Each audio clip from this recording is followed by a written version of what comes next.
This session is about alternative sources of energy, LNG, renewables, nuclear. What else could there be? The moderator for this session is Mr. Winston Hay, a consultant and a former Director General of the Office of Utilities Regulation. It's now over to Mr. Hay. Thank you very much.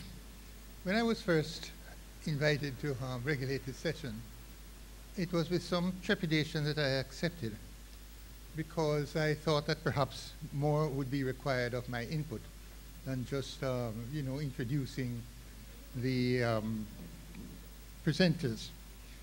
I was reminded of this Rasta man who was before the courts, and the judge asked him, "How do you plead, guilty or not guilty?" To which the Rasta man replied, "Is I man you asking that? Is that I come here to find out?" So I really thought that what is to be presented in this session is what I am here to find out, as I am sure the rest of you are too. We have a very distinguished panel. The Honorable Minister Philip Paulwell, of course, is well respected for his enthusiasm for energy issues and for the extent to which the detailed attention which he provides to this, as well as to the other issues, for which he has responsibility. And then there's Dr. Mario Anderson, who is the Director General of the PCJ, Petroleum of Jamaica. Dr. Ruth Pratap Singh, the Director of Sustainable Energy at UTEC, and Professor Gerald Layla, who is the guru for nuclear energy in Jamaica.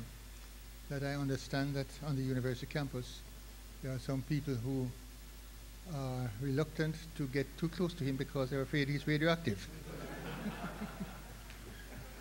Anyway, I am sure that you are all very pleased to have a panel like this to discuss the issues on which you all are so keen.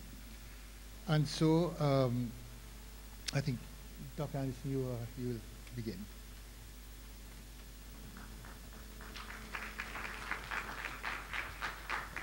Honorable Minister Philip Paulwell, Minister of Science, Technology, Energy and Mining, members of the head table, Mr. Zia Mian, Director General, OUR, other distinguished guests, ladies and gentlemen. Although I sound officious, the presentation today is not going to be like that. It's to stimulate some more discussion. And we have our minister with us. I'm hoping that we can have a very interactive session with him and to get some idea on this topic that has been recently in the media, in the news, and on everybody's lips, especially regarding the price of energy. My presentation today is really just highlighting a broad overview, the special challenges facing countries dependent on imported petroleum products for their energy requirements and the imperative to diversify the energy supply mix. It almost sounds like the answer is there already, because there is an imperative. But just to give you a brief idea of where we are, our current position, and that is just to emphasize our near complete dependence. This is the situation as it is today. Don't get too focused on the numbers. They are going to be approximate because we're constantly measuring. Between 9 and 10% of our energy mix is done already by renewable energy. And that is from policies set earlier in the day that we were advancing into that. But 90% of what we do today is done via imported petroleum products. It's almost completely dependent on imported oil. High intensity, low efficiency, over 20 million barrels of oil, going up as high as 30 in some years, imported annually, with a price tag of over US $2.1 billion. I think those are the things we have to remember. And when we look This slide is just to take you back. And there's a pattern emerging from the 70s. We had the oil crisis of the 70s. We had the crisis in the Middle East. We had all sorts of problems. And each decade, you will note, we have some issue. Whether it's the Suez War, the oil embargo of the 70s, the Iran-Iraq war, or the Iraq war, and then we now have the Iran nuclear threat in the Western world's eyes. And each time we have that kind of crisis, we see a pattern. One, there's a threat of no supply to this side of the world if there's an embargo by the oil-producing countries. But two, the price moves dramatically upwards. So in the 70s, we would have oil at $10 a barrel. $10 a barrel for oil, moving steadily over each decade with each crisis. 30, 40, 50. Peaking up to 120 with the Iraq wars. Now we're down to 80, 90, and we now have another big debate going on about Iran and the canal and if oil is going to pass there, and Venezuela and all of that. So the price, it's volatile, it's trending up, and the cost is growing, growing, growing. It's all very well and good that everybody has to pay the new price for oil, but if we are not earning that kind of money, the price tag becomes really, really a challenge.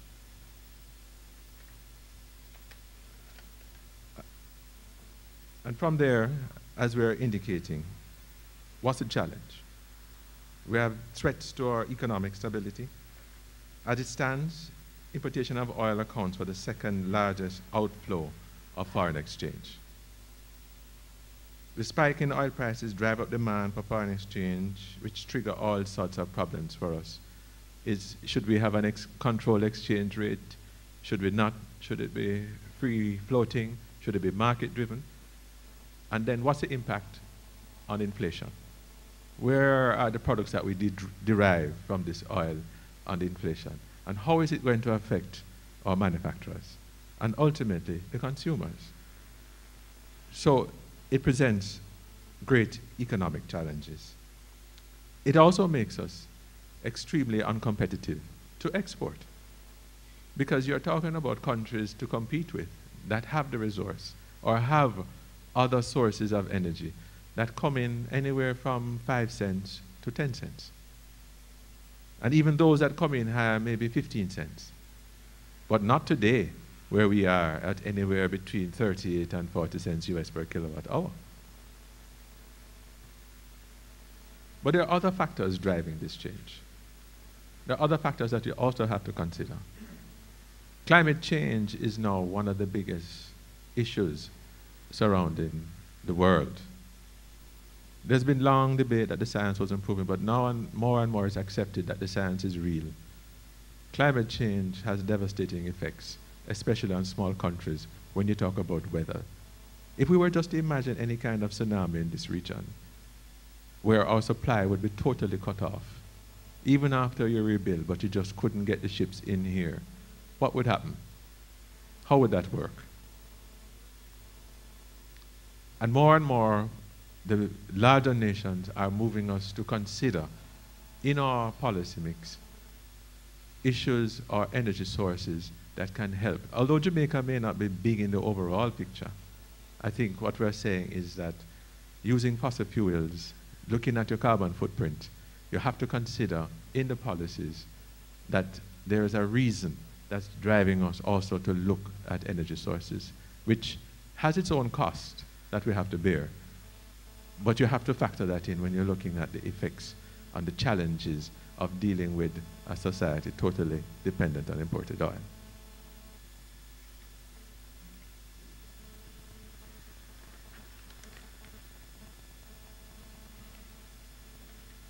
And as we mentioned earlier and alluded to, the security of supply, that's just to remind you that it happens. If you really look at the data, every 10 years or so, we have some kind of international crisis. Your supply is threatened. What happens if you really cannot get oil to import as a nation? What do we do? Is it that we just have to get on with the bicycles? And how would industry survive? that we have set up? How would our manufacturing sector work? And these are the things that I think, in planning and looking at energy security, will be top of mind, certainly with the policymakers. And if the price is just going to keep going up and up and up, and at the same time, your manufacturing capacity is going down and down because of that cyclical nature of the pricing and what you can compete with, then how does it work? So the ability to pay is also going to be an issue. And I think that there's no doubt that when you look, these are the things that would present itself as a challenge and the imperative to move forward or to find some kind of solution for replacing our imports. Jamaica's dependence on imported oil is clearly unsustainable. In the long term, it can't be in isolation. We can't just think that it's going to be there forever and ever. We've seen too many indicators pointing us that A, you might not be able to afford it, B, you might not have the security of supply, and 3, the pressure of the climate change and the environmentalists is going to come all together at one point in time. One way or another, you're going to be forced to look at this problem sooner rather than later.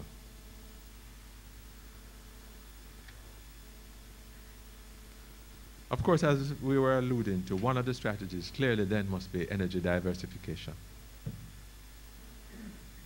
We have a national energy policy, and which was crafted from probably in the early 2000s. It's there, and the first line, the national energy policy stipulates that by 2030, renewable sources must provide 20% of Jamaica's energy supply. Our minister has now changed that. It's now 30%, that renewable energy must be part of our energy supply. So the diversification strategy has got to be more than just renewable energy zone.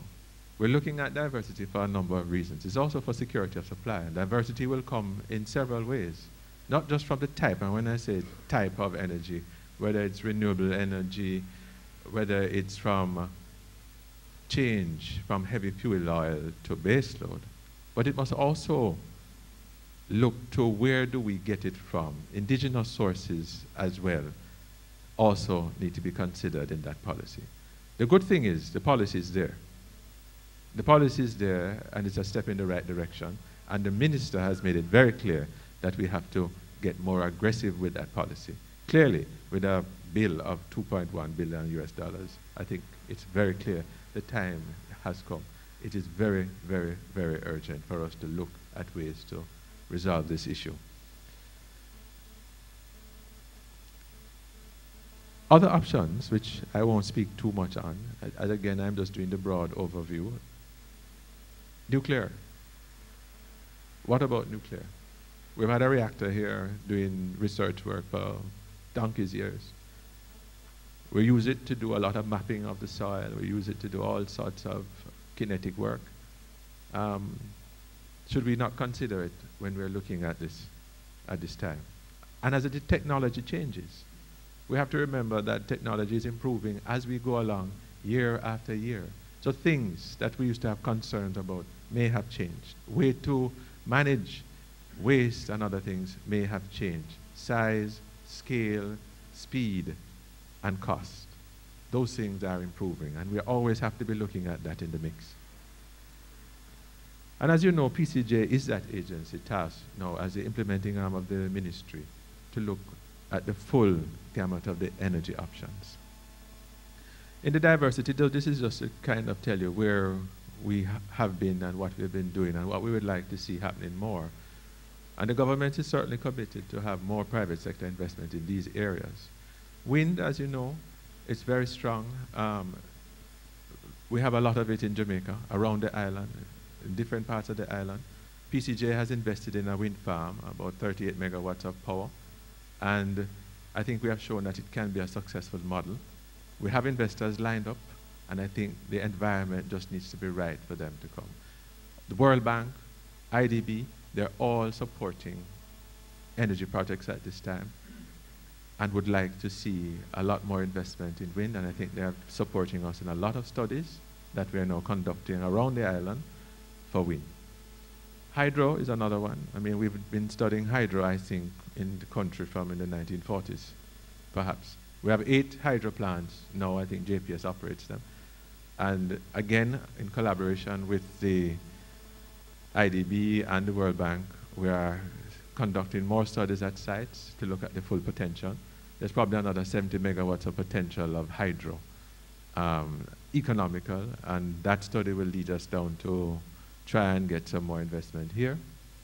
Biofuels, waste to energy, just telling you some of the things that we are looking at, doing some more studies for biodiesel. Certainly we would love to see, we have mandated the use of ethanol in our fuels.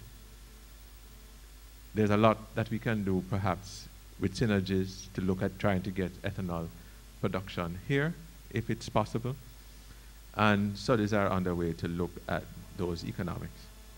Solar, natural fit. Again, remember, even though we're looking at different types of energy to derive from, what we're also looking at is from where we're getting them. And of course, Jamaica has a high level of sunshine compared to Europe and the rest of the world. Natural fit for Jamaica's climate. Solar panels have been decreasing. 5 years ago, a panel was probably, for a 100 kilowatt panel was 500 US. Today, it's $100. And the price is coming down because the Chinese are manufacturing them more and more. It's coming right down. It's time to look at it, even for the average householder. What was interesting, that after Japan, who had so much nuclear power, and after the recent disasters there, they're moving rapidly. They now have an objective of 40% renewable energy by 2030. And solar is what they particularly are going to go after. So, just recently, they are now offering aggressive subsidies to utilities that buy power from renewable energy providers at premium rates. They are subsidizing, and they may well, as a policy decision for all sorts of other reasons. But their economics are quite different from ours. They don't have 40 cents energy, and even at the current energy that they have. So their renewables will be costing them a little more. But Japan is moving and triggering. It has triggered a 99% increase in investment. So we have the same idea of that we need to get some more of these targets going. To hit that target of 30%, we definitely are going to have to move a little bit faster and move a little bit clearer in some of the directions that we want to do. The other area that we kind of alluded to is our oil and gas exploration. Because, as again we said, it's not just about the type of energy for renewables. What we are looking for is saying, if you can find your own source of oil and gas, then the economics changes tremendously. Most of the countries who are selling to their consumer at 5 and 10 cents have their own oil. Now, the data that we have from the university, and the data from the research, and the data from the partners that we've had exploring on the blocks, strongly suggest the presence of oil and gas. I don't know how many of you have ever been down in St. Ann, down to the Windsor gas seep. It's been there for over 100 years. Gas is just coming up. You can literally throw a match and light the lake afire. Gas is coming from somewhere. It's coming from somewhere and from some source, which is not from a biological source per se, but really from the formation and decay over the years in the geology and the geography of Jamaica. And I think that we cannot stop at this point. We must answer that question. Does Jamaica have oil and gas? And if it does, can we get it? It's very costly, and so we have to do that in a very strategic way. We have to partner with the people with the expertise and the financial capital. The difficulty we face is that Jamaica is what we describe as a frontier region. And that means we are virgin territory. And when you're competing in an international market with many people who already have proven reserves, you're at the bottom of the list. Because to sink a well for 100 million US and not be sure what's going to come up is a big risk. So we are a high-risk market. And with that comes some trade-offs to get them here. But given all of the indications that we have, we must continue to answer or finally solve this question. I think it's clear we have oil and gas. The question is, do we have it in commercial quantities to be able to supply the island and perhaps other countries in the region. The other area that I think that comes as part of policy is energy efficiency. We save a hell of a lot when we can change just the bulbs in our houses. A bulb that used to consume 100 watts, with 3 times the luminosity, it will consume, the new bulbs, the LED bulbs, perhaps 2 watts. How we look at how we design new buildings, how we look at our hotels and our manufacturers, they have to be key in driving down the cost of the demand side. Now, that might cost some more, but the truth is, if they do that efficiently and we can solve our energy problem, ultimately it's going to restore growth in the manufacturing sector, increase the demand for electricity, and that way you get growth and get people back to work. So these are the things generally that we're looking at. We know there's a lot of debate. But from where we sit, from all the problems, the diversification, as we say, it's not just an option, it's an imperative. You have to do it. All the indicators are showing that what we are doing is not going to be sustainable. We can't keep importing it. The price is going to go up if we don't get involved in the market and sit at that table. Our present trend of high consumption can continue, as we said. The energy security threatens our national, social and economic development goals. And diversity is clearly one of the options. Now, I know there's a lot of debate, and so, you have to put it in context, and the debate is good. But oftentimes it gets very complicated, and we forget. We are paying anywhere from 38 cents to 40 cents US per kilowatt for energy. Your trading partners are not doing that. Only the smaller Caribbean countries. Trinidad is 5 or 6, and it might be subsidized, but it's 5 or 6 cents to their manufacturing sector. Costa Rica, with a lot of hydro, is around 6 or 7. The US, on average, might be 9, 8, and it depends on which state you go to. So you have all of that going on.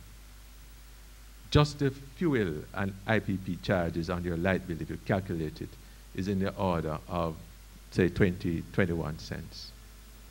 So the debate, whilst we understand the concerns for tariffs, and even if we change our base load to LNG, I mean, the results vary. Some people are saying it's 20%, 30% reduction. It's likely, even at a 30% reduction, you're still at 28 cents per kilowatt hour.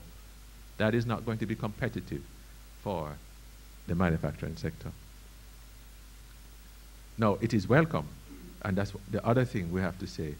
You have to move gradually down and take every opportunity you can get to move the price down. It's not going to go from 40 to 10 cents overnight. I don't believe that. And LNG is not going to get us to 10 cents, it seems. That doesn't mean it doesn't have a role. But it means that we have to look at some other way of getting it down to 10 cents. And even not 10 cents, maybe 15 cents, because labor in Jamaica is very competitive.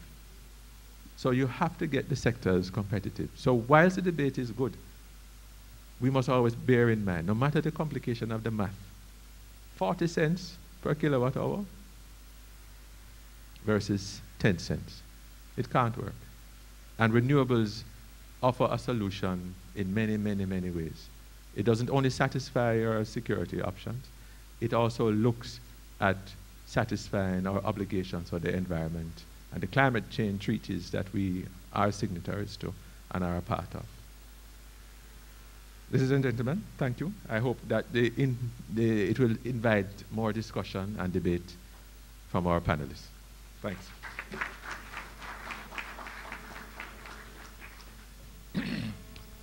Thank you, Dr. Anderson. That was a very concise review of the issues with which you were asked to deal.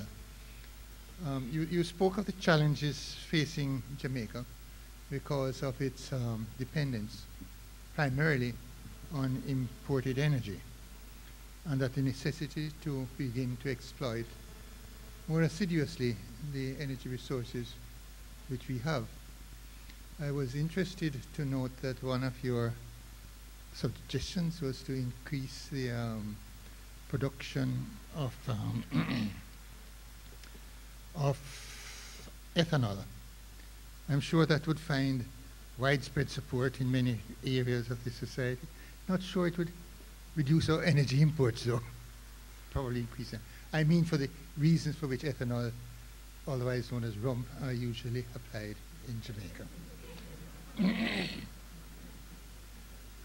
Our second speaker is Dr. Ruth Pratap Singh, who is the Director of Sustainable Energy at UTEC, and whose experiences are not in energy are not restricted to her service with UTEC, but as I think you all know, that she also served as the managing director of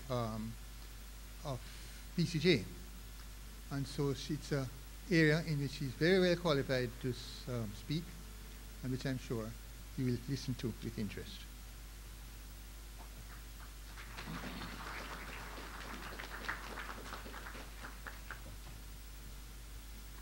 Thank you, Mr. Chairman, Honorable Minister Paulwell, members of the head table, Mr. Ziamian, colleagues, friends, ladies and gentlemen. Let me add my congratulations to the OUR for 15 strong years, and you have done very well, and I wish for you many, many more of even stronger years. My presentation will focus on the role of LNG and the regulation of the gas market. I would say I got the hardest topic to speak on, but maybe Professor Layla may challenge me on that. But I'm very pleased to be speaking on this very topic that is dear to me as well. And so the speakers this morning have laid a sound foundation, and maybe you'll hear some of the things that were said this morning repeated, but I think they will be worth repeating. So I'll start with a brief overview, and then we'll go on to the importance of timely regulations. What are some such regulations to be considered in the LNG sector, and some recommendations which I know will spur some discussion. The fact is that between 2007 and 2030, the Latin American and Caribbean region will require an investment of $1.27 trillion or $55 billion per year for the energy sector. This is based on an ECLAC study to satisfy the market. It is projected that investments through 2030 in the electricity sector will be as follows: generation, $324 billion, transmission, $124 billion, distribution, $271 billion. In the oil sector, for upstream investments, we're going to need $270 billion, refining, $42 billion, processing heavy crude, $66 billion.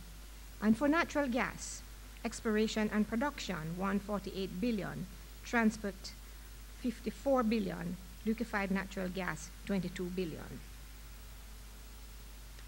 Demand for electricity and versus what is being supplied, there you can see from that graph that there is a gap, and that gap is even widening in spite of all these investments that we will need to see happen in the Latin American and Caribbean region for us to achieve sustainable energy for all in terms of affordability, in terms of sustainability, in terms of access and security.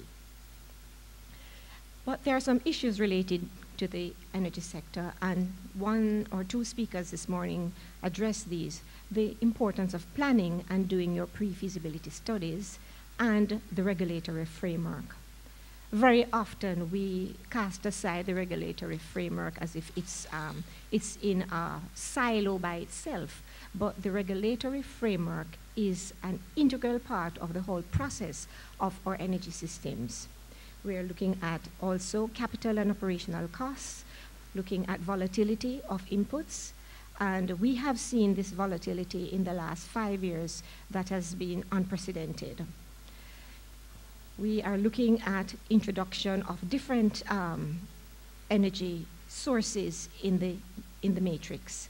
And importantly for countries like ours, the reduction of barriers to entry and barriers to foreign direct investment or investments on a whole.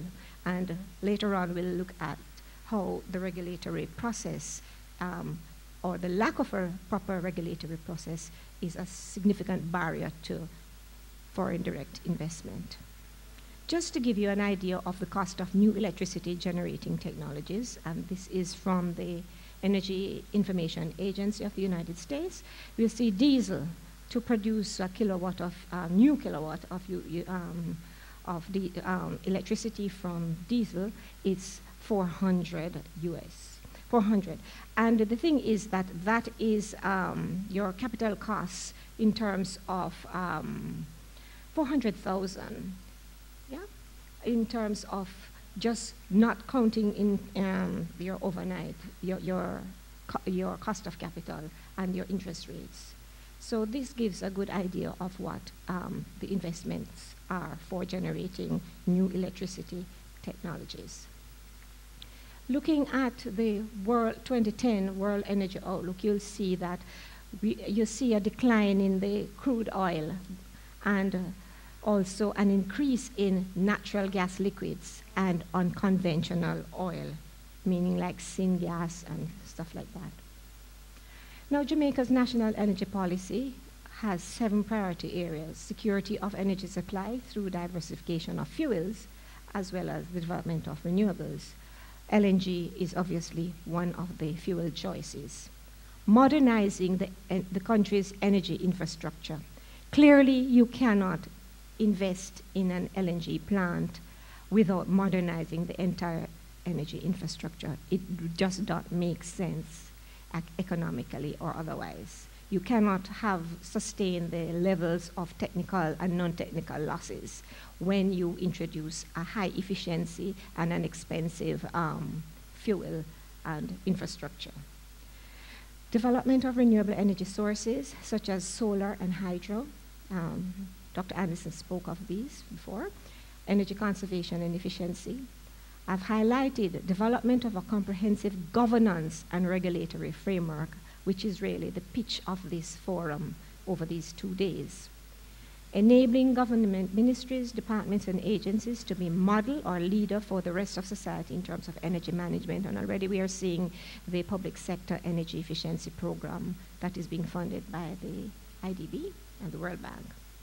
And eco-efficient industries, speaking to our sustainability, speaking to our reduction of our carbon footprint, and making Jamaica, like the rest of the Caribbean, a low-carbon economy. So a quote from the energy policy we see here. Energy diversification will involve moving from an almost total dependence on petroleum to other sources, including natural gas, coal, petcoke, nuclear, and renewable energies such as solar, wind, and biofuels. Now you'll notice that those options are not listed in alphabetical order.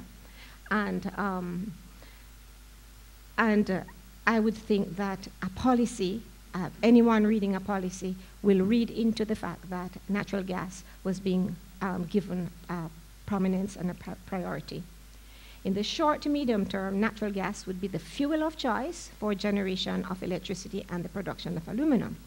And so we must be very careful when we write our policies and whatever spins off from our policies or strategies for implementation, that when we put these matters in our policies, they're not just being read by our local investors, but they're also being read by investors abroad. So when they come to government and to government agencies, it's in your policy, and your policy actually speaks to your character. What are we saying? Are we going to be changing our policies willy-nilly? And again, Dr. Hutchinson spoke about congratulating ourselves on having the Vision 2030 spanning political administrations and being able to stand up to a national drive. So this diversification will require an enabling regulatory and legislative environment and development of institutional capacity.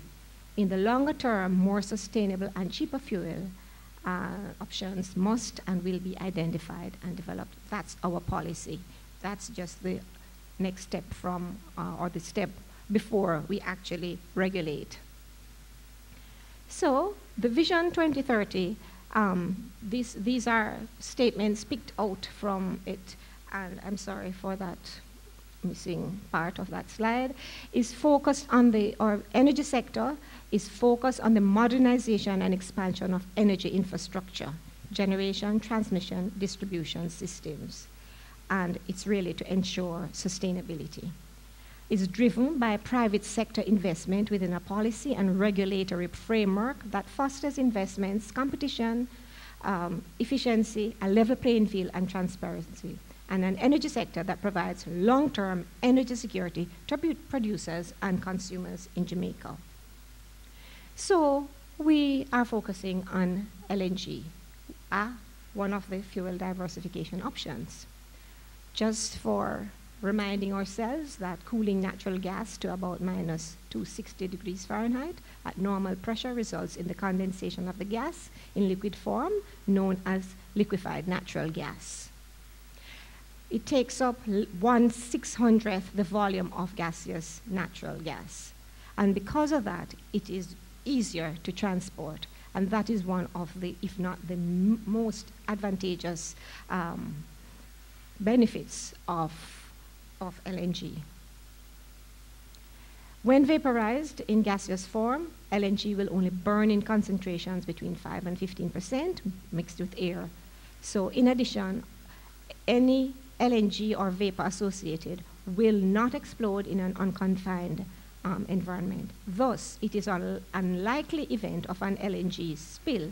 The natural gas has little chance of igniting on explosion. So some of the fears that we have, we just have to educate our public about what LNG is.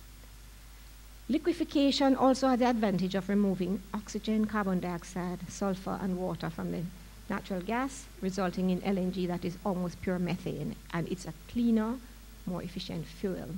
There are world reserves now of approximately 250 years, and that does not take into consideration the recent discoveries of shale gas. It also has a higher energy value than diesel and less price volatility. These next two graphs will just show the world crude oil price volatility. Dr. Anderson alluded to that. Not alluded, he actually presented some slides showing the impact of various geopolitical activities that affected oil prices. So you will see that we had a peak there in 2008 of over $140 per barrel, and we have been constantly, it fell in 2010 briefly, and then picked up again in 2011 and 2012, and we are hoping that it will fall again. Natural gas prices on the Henry Hub, you will see, they have been falling. And there's a slight increase, but we see a trend there that natural gas is falling. 8 years ago, when discussions were taking place, $4.50 per million BTU was considered a prize and something to be negotiated. Here on the Henry Hub, you see that in January 2011, you had gas selling for an average of $4.50. And of course, you know that when you see that, it can be lower. Geopolitics has affected the natural gas sector significantly.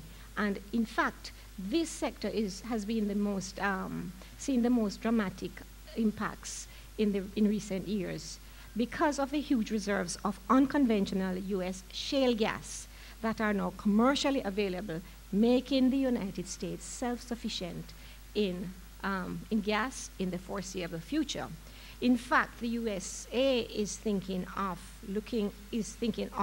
exporting gas, And you know it has not been their policy to export their strategic natural resources. These huge resources has resulted in shifting patterns of trade, also put pressure on long-standing oil-linked gas contracts. What that has done too for the trade in general is that contracts that were expected to be made with persons and countries that had developed these LNG liquefaction facilities now have an excess of the gas to sell. So that great demand that was expected from the United States is just not there. And so other countries also, like in Europe and Asia, are looking for their own sources of gas supplies from shale sources. So the development of a natural gas sector for us is considered an essential ingredient for economic sustainability in our development model. An alternative source of reliable and price-stable source of energy, but it would also provide opportunities for new industries. The availability of natural gas in Jamaica would be of great value to power generation, bauxite alumina, transport, and the commercial sectors. The government has to provide the enabling environment to develop the LNG sector project in the private sector, and we already know the route that this is going, that the JPSCO will be using LNG for its electricity. But we have to look ahead beyond just electricity. So the floating storage regasification unit technology has enabled, that has been developed in the last 4 or 5 years, has enabled natural LNG to be brought on stream in countries at a much quicker rate than land-based gas facilities. So the role of government, this is what Dr. Hutchinson described this morning as government capital. It is important that policies and regulations that guide the development and future of this industry are clearly spelled out early, and that the operators are fully aware of the comprehensive enabling regulatory frameworks to facilitate LNG. You are looking at providing a level playing field. You boost investor confidence. You reduce bureaucratic red tape, believe it or not. You set the rules before, not after development start. You assure legal compliance and recourse. For when you look at the data on doing business, foreign investors want to know that if anything is to be dealt with in terms of litigation, that you have a good system, a legal system that they can have recourse to. Regulations also protect the investor and consumer alike, and it spells of fairness. So these sets of rules for LNG, you would include technical operations, transport, health and safety standards, public education program, processes and procedures, institutions that would define the marketplace and its operations, financing mechanisms, environmental considerations, pricing and tax regimes that the sector would be subject to, jurisdictions for the enforcement of sector operational regimes, and the protection of local and foreign investors. Oops, sorry. As we said before, there is no existing Jamaican law providing for the regulation of all or substantially all of the processes of purchasing, importing, delivering, unloading, terminating, I think it's terminaling, vaporizing, transporting, reselling, and distributing liquefied and re-vaporized natural gas. The OUR Act of 1955 could be adapted to provide the statutory framework for regulation of many aspects of the natural gas and liquefied natural gas. But you have several regulators, you will have several regulators for specific areas. For example, well, The safety and environmental protection at all stages, marine transportation, operation of offloading, loading facilities and jetties, terminaling and storage of LNG, siting and operation of the floating storage regasification unit, and so on, pricing and fiscal regimes and incentives. I think these are absolutely essential to be determined prior to, even if it's an indicative, cabinet decision or so, but these are important. If a gas or industrial park is established, associated safety concerns, generation and supply or sale of electricity within the park, development of domestic gas sector, and this is just thinking ahead. Consider both the statutes of natural gas would consider both broad general principles and many specific industry-related details. Purchasing and importing LNG, so you need the rates, terms and conditions, and I'm just giving you some examples and I'll soon be done. Delivering, the tankers delivering LNG, most nations regulate the safety of tankers in national waters. Jamaican laws that could apply include the Petroleum and Fuel Landing and Storage Act, the Shipping Act, the Port Authority Act, the Wharfage Act, and so on. Licensing of ships and, the flag of a ship and so on.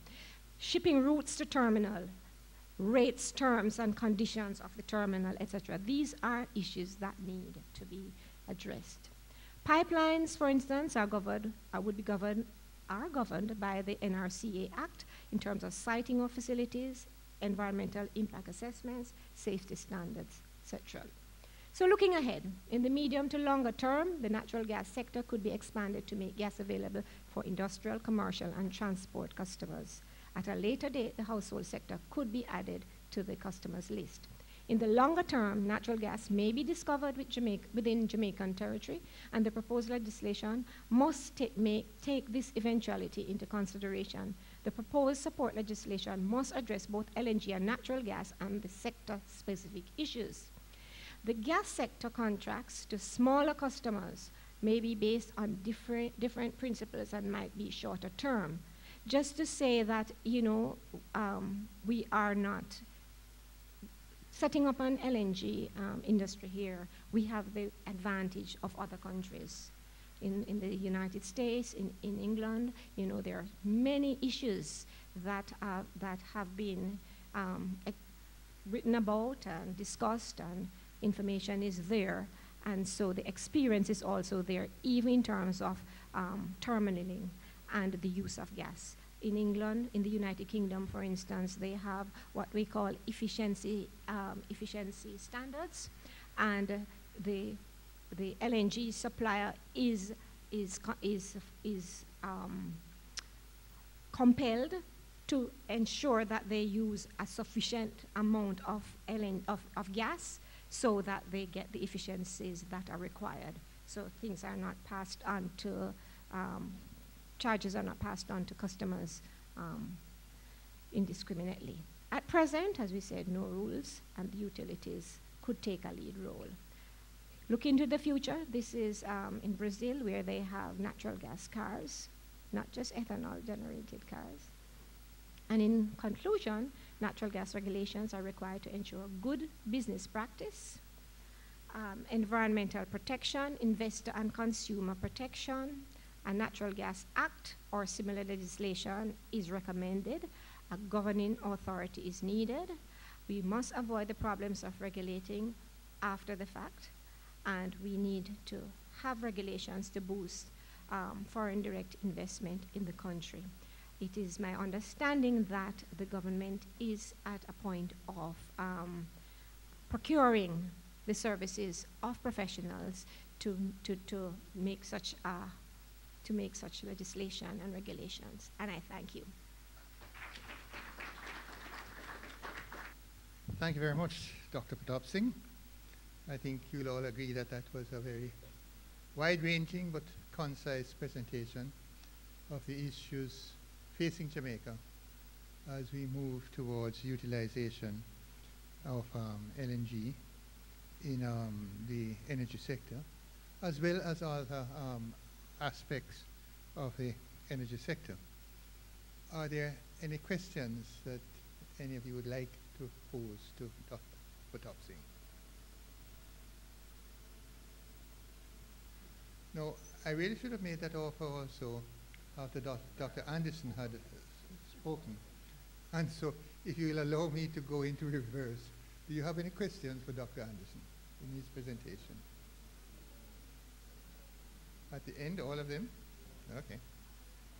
Okay, you can think about them, make notes. And no. We have our next presenter is the Honorable Minister, who is Director, excuse me, sir.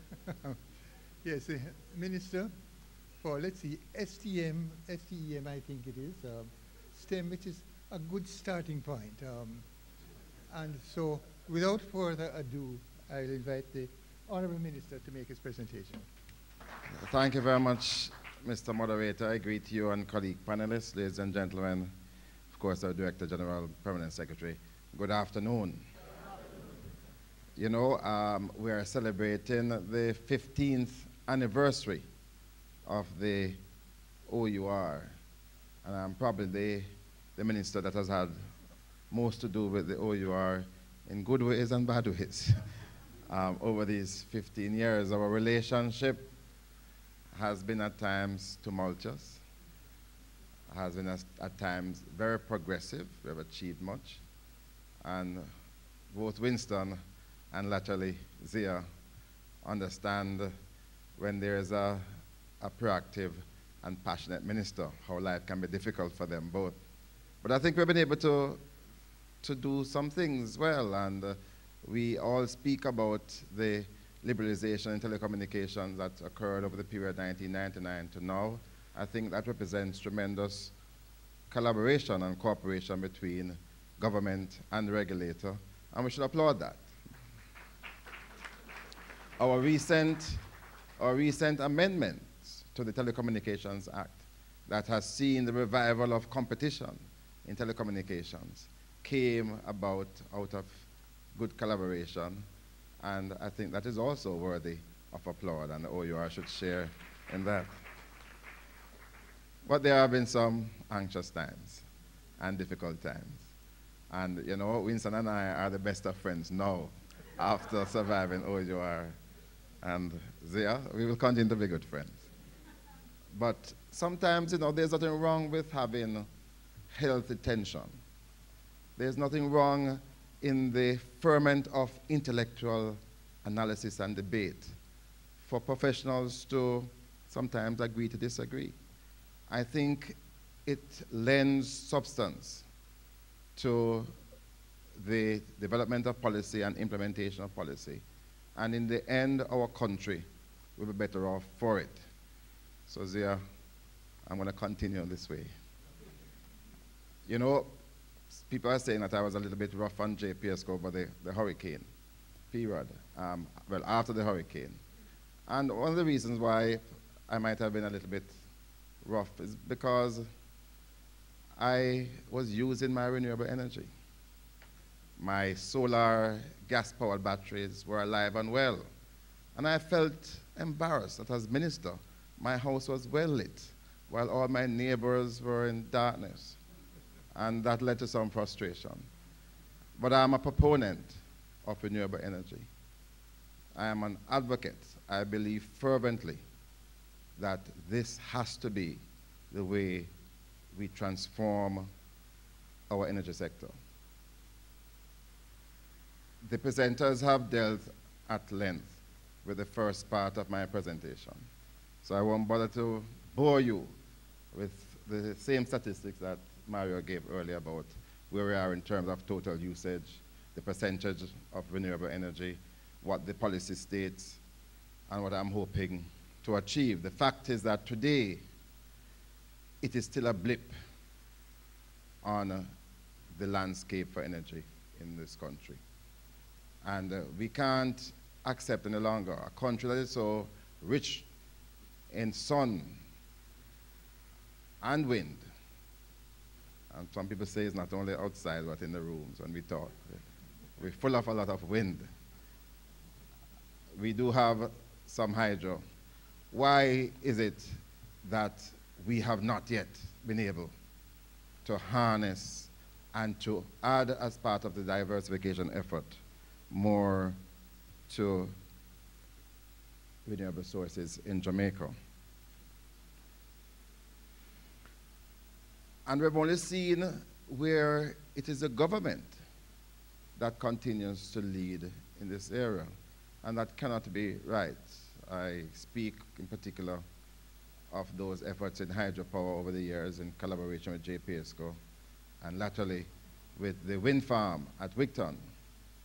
And I tell you, every time I drive past there, I see that as a tremendous advancement for our country, and it makes us look a little bit more like first world. And we need to see some more of those going up, but not by the government, by the private sector. How are we going to achieve that? As was stated earlier, there's a vision. There's a clear vision. It's now in policy, and we've all signed off on it. Yes, 20% I believe is lacking ambition, and we're going to try to see if we can get to 30%. But how are we going to get there, especially after so many years of failing to do so? There are two major hurdles that as government we need to overcome with regard to renewable energy, and I'm going to relate particularly now to electricity. First, I think we are responsible for creating an enabling environment for investment, large and small, and we need to make our legislation and regulations such that people are allowed to pursue their projects. This, for us, is an issue of liberalization and access to infrastructure. Second, once people can legally do their projects, government needs to do what it can to make sure that such projects are viable. We can't, as a government, mandate profits, but we really have to ensure that there's the appropriate environment that people can make returns on their investments. What have we been doing so far? Firstly, there was this notion that the PCJ, as the monopoly provider, has retarded the growth and development of renewable energy in Jamaica. I don't agree with that, but we no longer have it as an excuse. I gather that tomorrow the order is to be signed finally, so there is no monopolist in that area anymore. That sounds nice, eh? No monopolist in that area anymore. So people are free now. Anybody can get into the production of electricity using the renewable sources. And I'm pleased as Minister that we are now implementing the net billing arrangement. So far, I have issued 26 licenses, that's right, Upton. I have not yet applied for mine because I really want to see all of those 26 licenses up and running. I know some are up, but not everybody. But I think it's good, and it's out of, again, collaboration between policymakers and the regulator and the company.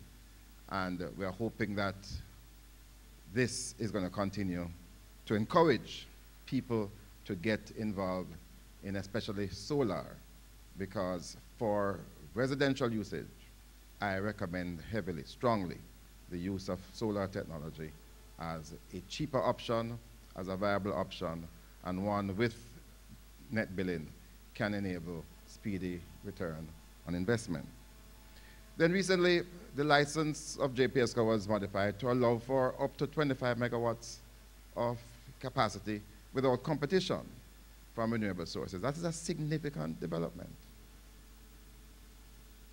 How are we going to make that happen?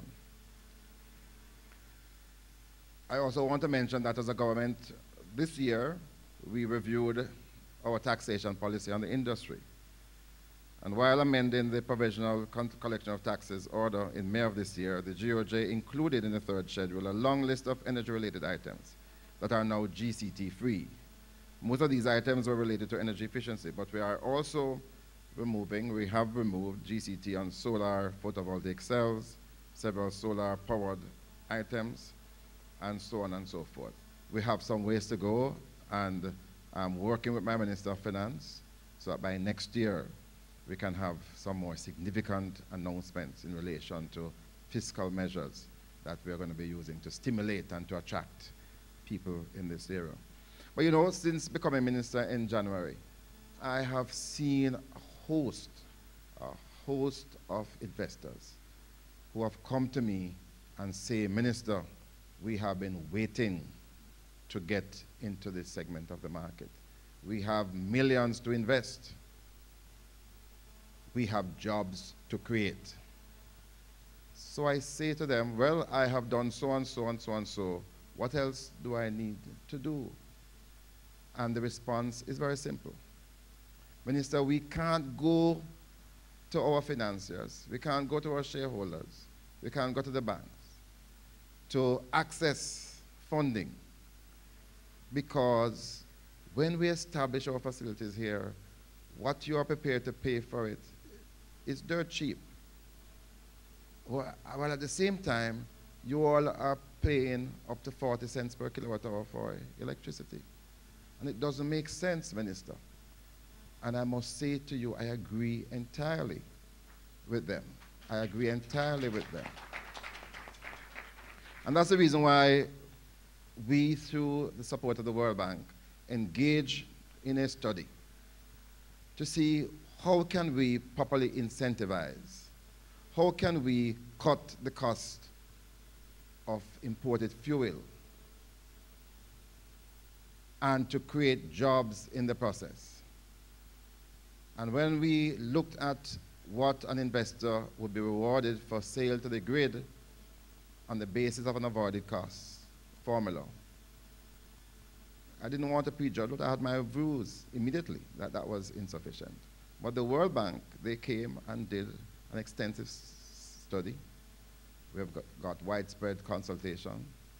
And they have proposed to me, and I believe it is entirely acceptable, the implementation of feed-in tariffs to generate the requisite incentive and reward in this industry. Those feed-in tariffs, as proposed, will not add to the cost of electricity. That was a clear objective of the exercise. But it will enable investors to have a good return on their investment. And we're not going to be reckless about it. Every year, we intend to review those feed-in tariffs. But once we issue licenses, those players must have the certainty of a future at a certain rate so that they can start their investments. We have to stop talking. This is one way of getting things to happen. And I'm so pleased that the OUR has said to me, Minister, though we don't agree with you, it is policy. And there, I'm pleased and happy that that is your position, because yes, it is policy, and we intend to implement policy.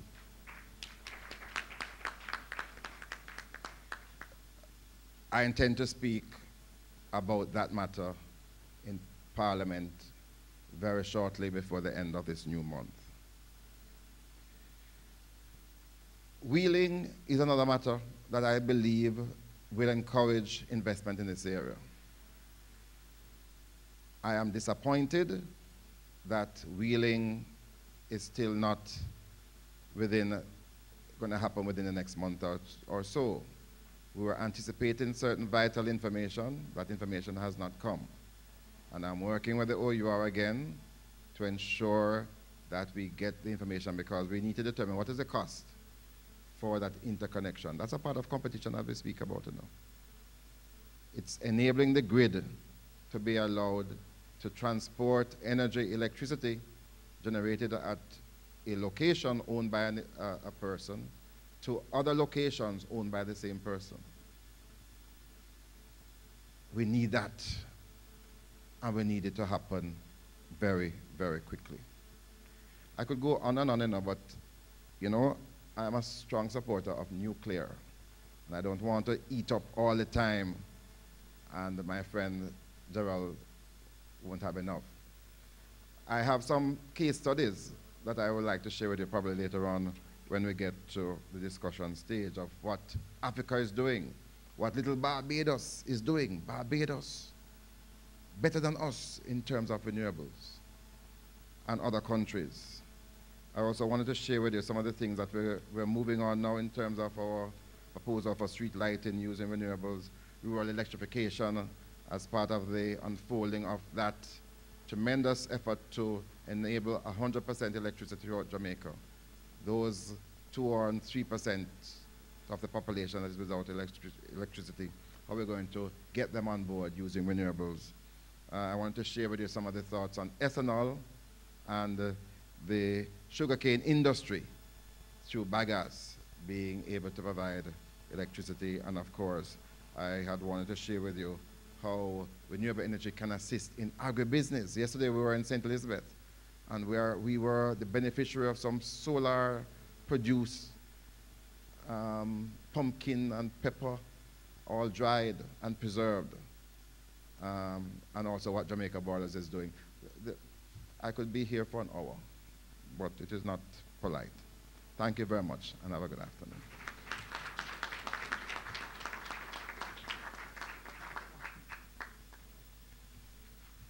Minister, I think that we could have listened to you for an hour. That your presentation here shows the energy, and I don't mean that in the technical sense, that you put into your responsibilities. And despite your wide STEM responsibilities, it is obvious that energy probably takes the greatest amount of your time. I would like to make reference to something which you also, which you commented on, and that is that the OUR and the minister do not necessarily see eye to eye at all times. But that is the way it is supposed to be. And that is the way that the government of Jamaica, at least in my experience, and I have no reason to believe it is, has allowed the OUR to act independently. When I was leaving the World Bank to come to work in Jamaica, a friend of mine asked me if I thought that the government would allow the OUR to act independently. And I said, that is what they say, and I believe that they mean it. And he said, I will believe that when you increase the prices of electricity on Christmas Eve, or before a week before a new election. And I said, well, you know, stupidity is not the best way of proving independence. But it is true, though, that the OUR has a reputation of being allowed to operate independently in a way that many developing countries do not have. And I think it is something that we as Jamaicans can take pride in, that this is what the law says about the relation between the regulator and the minister, and that is the way in which the government has recognized it. Thank you, Minister. Yes, I'm. You see, I took over there in a way, and that's why I thought I was the last speaker for this. And Harry, forgive me, please. Professor Layla, who is well known for his knowledge and involvement in the nuclear energy industry.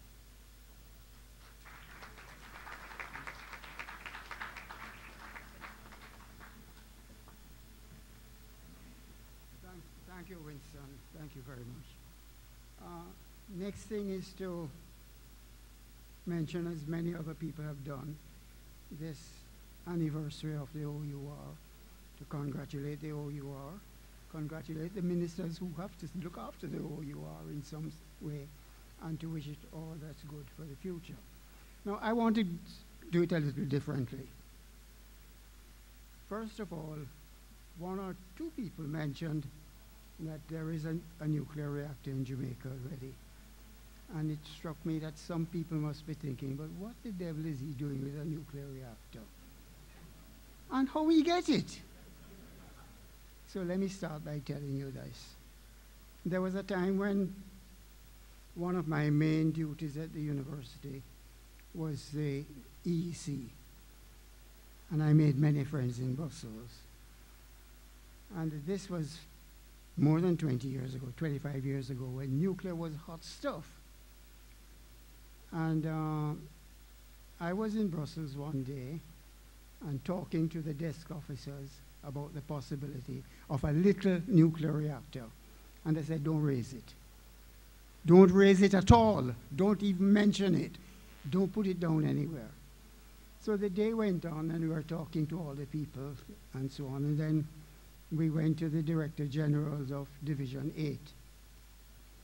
We went to his. Okay, good. Where is it? That's it? This one? Okay. So we went to the head of Division 8, who used to hand us many millions of money now and then.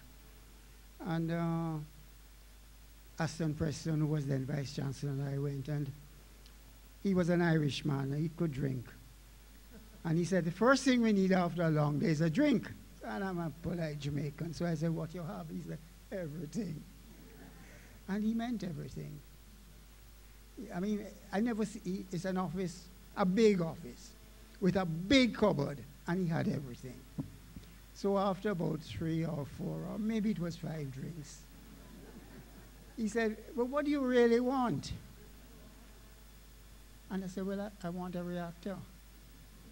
And the technical guy said, oh. So he said, tell me about it. And he turned to Aston Preston, who was with me. He was then Vice Chancellor. And we spoke about the importance of nuclear energy. And so he said, but you're not going to have a nuclear plant. I said, no. But a nuclear reactor can do work in agriculture and land use and agriculture and health. And we thought we had a good idea. I still think it's a good idea. And he said, well, you have to write me. But let me promise you now and then, and he moved his half-empty bottle of scotch, I'm going to get you a nuclear reactor. And years passed. Years because the French wanted a piece of the reactor, and we couldn't manage their reactor. We wanted a Canadian reactor, which is called Slowpoke.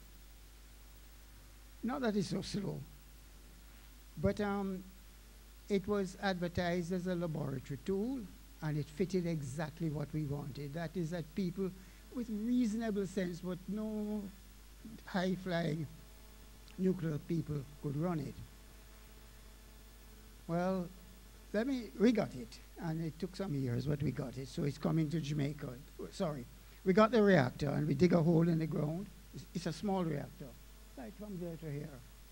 So we dig a hole in the ground, and we put the reactor itself in. We're now waiting on the uranium. Now the uranium for that particular reactor is no longer available. It's bomb-grade uranium, 93% uranium-235. Anyway, the Americans didn't want us to get it, but Mr. Siaga says he got it. And they put it on a boat. He tells us some wonderful stories about it, actually. Sorry you're not here at the moment. But so he put it on a boat in the core of the reactor. It's a little thing about so. They put in a 40-gallon drum and put it on the ship's deck. So we plan how we're going to get it. Well, we need 3 jeeps, you see. One has a superintendent of police and 2 of his men. I was in the other one, driving the other one, and there was some more police and some lab people. And this has a lot to say about regulation, eh? We go aboard the ship, and we find the thing on deck, and I say to the man, put it down, let's put it in the jeep. And they put it in the jeep. So we line up the 3 cars, we reach a gate, and the superintendent of police comes out, and he says to the customs man, we have the university's uranium here. And the man nearly exploded. He said, uranium? Put it back on the ship and tell the captain to go outside and ask for permission to bring it in. So he brought it in. Anyway, the superintendent of police did a good job with customs. And you see, even regulations need to be tempered, I believe. So the superintendent did a good job with customs. We took him up to the university.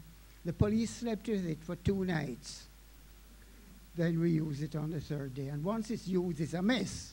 But that's another story. So that just goes to show how things can be done if people want to do them. And I guess you could say done legally. But it's not like that again. And I'm now involved in some regulation writing, which I didn't remember when I sort of was reluctant about doing this.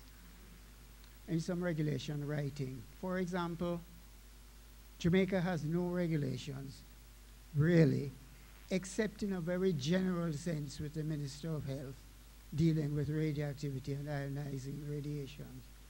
So it fell to the lot of my group to convince the government that we needed these regulations, and the real reason we needed them because the International Atomic Energy Agency said, we're not sending nothing to you unless you have it. And that I can tell you is a good catalyst. So we're in that now. And you will remember not long ago, there was a problem with cobalt-60 sources for cancer treatment. And that took a little bit of chatting. In fact, we had to have teleconference with the supplier in Canada and so on to convince him that we could do it. So that's really how I got interested in things. But what I want to talk about is a different picture. I want to talk about some little reactors. For instance, let me stick with Slowpoke a little bit more. Slowpoke has less than a kilogram of uranium-235. It takes 20, if you're good, maybe 40 kilograms to make a bomb. But the Americans still feel they don't want us to have it. So the Department of Defense have agreed to a proposal that they will change it. And whatever it costs, we'll pick up the bill, he says. So they're now putting in a lower grade uranium, which incidentally makes a better reactor. The one thing I want to say about Slowpoke 2 is cost. When I bought it, it was $300,000 US. The new core going to cost about $5 million. And I got it 25 years ago. So what has happened is that instead of a laboratory tool, which I thought I was buying, I now understand is a reactor, a real reactor, but you have to manage those things. Now you've heard enough about renewable energy, I think, for an afternoon, and you've heard about some of Jamaica's difficulties with energy, and I don't have to tell that again. What I want to talk about today is some little reactors, bigger than Slowpoke, more expensive than Slowpoke, but some little reactors which really look like they're good. Now, despite the tsunami, despite the Japanese problem, despite the Germans saying they're moving into renewable energy, which is something that everybody watching carefully, because the Germans are good engineers. And if they can get wind power and solar to work cheaply, I think they have if anybody has a chance, they have a chance. So I think we should, those of us who love solar and wind, should really pray that the Germans can do it. The Japanese too, as a result of a completely unfortunate set of circumstances, where they got a tidal wave that wasn't designed for, couldn't have been designed for. But if they had figured it out from long ago, they would have spent some more money and got it. And the Japanese are of two minds. They don't want more nuclear power, but I don't see how they're going to deal without nuclear power. Why? First of all, there's plenty of uranium in the world. There's plenty of oil too, and more is being found. There's piles and piles of gas. And the United States says they're going to be bigger than Saudi Arabia in gas from a technique they call fracking. But anyhow, nuclear won a sort of reputation for itself. And nuclear, it changes frequently, but there are not all that many reactors, really. They're running about 16 to 20% of the world's generation. But a lot of these nuclear plants are in the United States, and they have been quietly doing something quite remarkable. They have been upgrading their plants, and they have been uprating them. And they are now running more than 50% of the 100 and odd plants they have. They are now running with a capacity factor, that means availability of usage, of 93%. And that includes scheduled shutdowns for everything to keep the reactor going. And picked this up off the web, one of the things, and what's the interesting thing is the bottom line. That is coal and nuclear.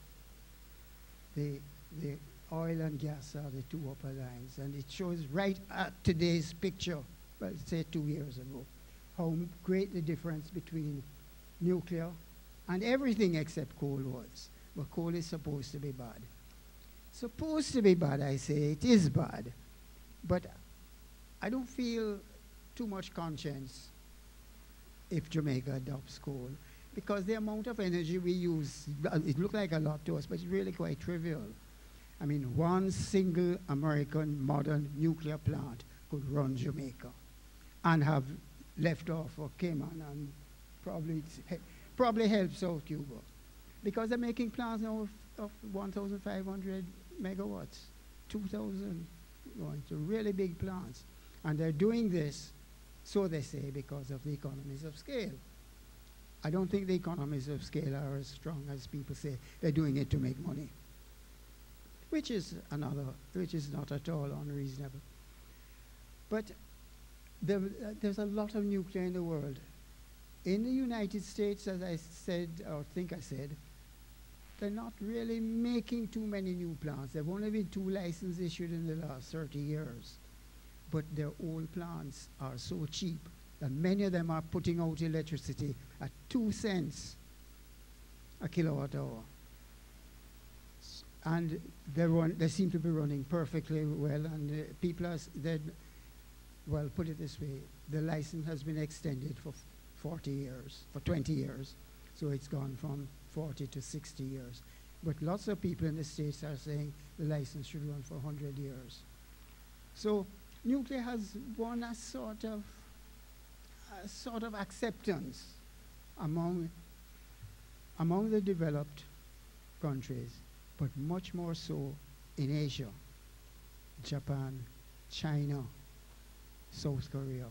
I mean, in fact, South Korea is doing international tenders for building nuclear plants, and the Japanese, the Japanese, not Toshiba, the other one, forget, is actually making a bid for a whole pile of billions of dollars of new reactors for England. So nuclear not dead, but people afraid of it. With some merit, I guess. But if you compare nuclear with any other form of energy, I think even hydro, you will find that it is a safe bet. It doesn't cause any great dislocation of people and so on. And if we could get a 500 megawatt of, but you can't get it. And just to make it clear, I think you all know the reason why we can't get a big plant, because you can't put all your, one, we can't afford it. 2, we can't run it.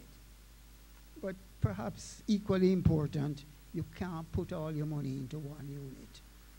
You want maybe 10 units, something like that. So from that point of view, I think nuclear energy is worth a try. But for Jamaica, it has to be a very special try. And I don't know if you can read that, but anyway, what we want is a plant which can be built in a factory. None of this nonsense about overrun of 2, 3 times the cost.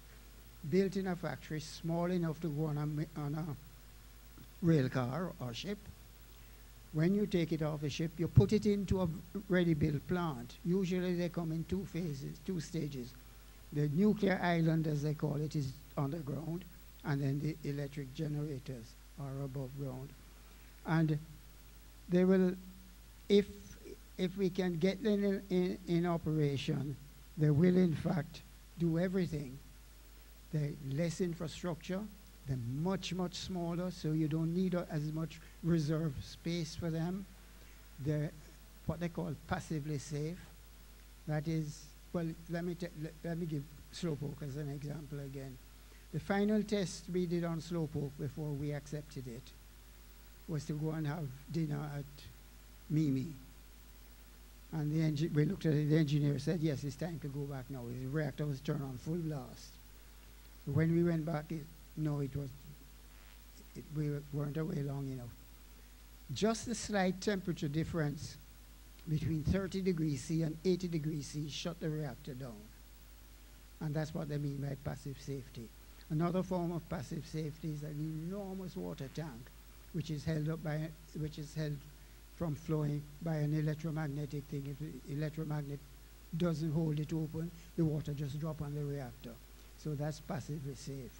And that's the sort of thing that they're trying to do now. They're making all the sorts of new reactors. And even people like Bill Gates has got into a fascinating tool, which is really quite smart. Because what he's using, what the company he's interested in is using, is waste from other reactors. And that's what really quite a neat idea. You put some uranium-235 at the top, and you start that. That's critical. And that generates from uranium-238, that generates plutonium, and you move down, and you use the whole thing. Some of the plants they talk about will give you 10 years between refueling. Some will give 60. There are even some that you call batteries, that you dig a hole and put it down and connect it to a generator, and 60 years later, you dig it up, send it back to this, if he still exists, send it back to the seller and put in a new reactor. So the safety has been worked on and is there.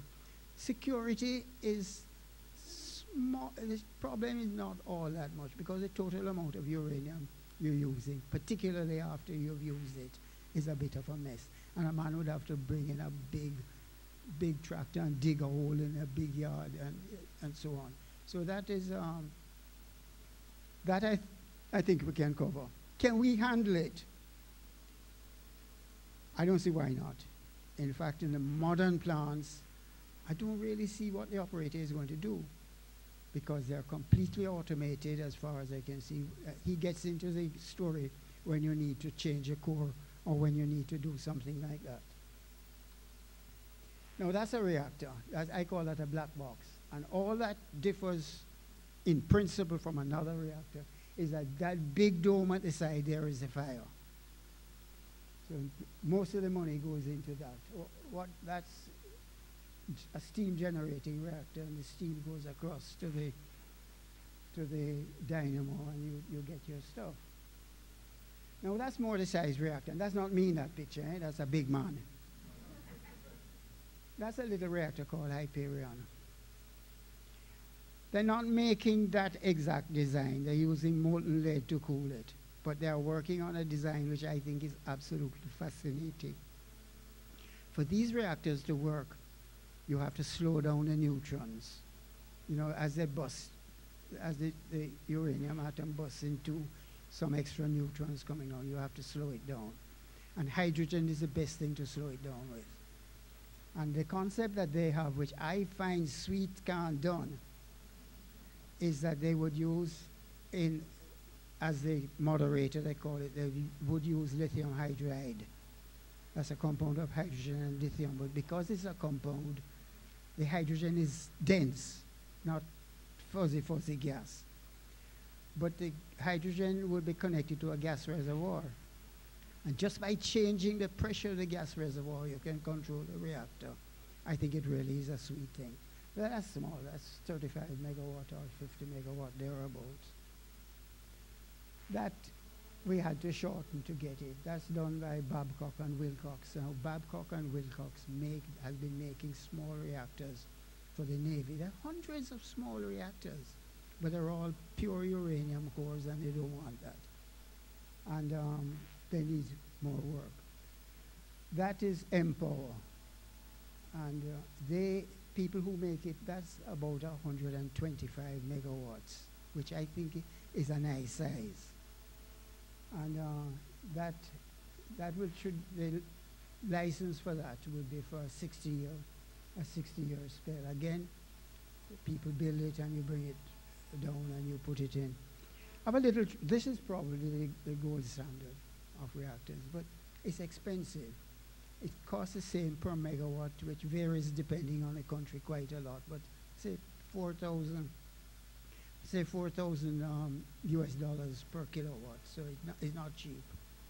And you generate enormous quantities of power. 135 megawatt is not small, but you can join them today to next 10 years' time.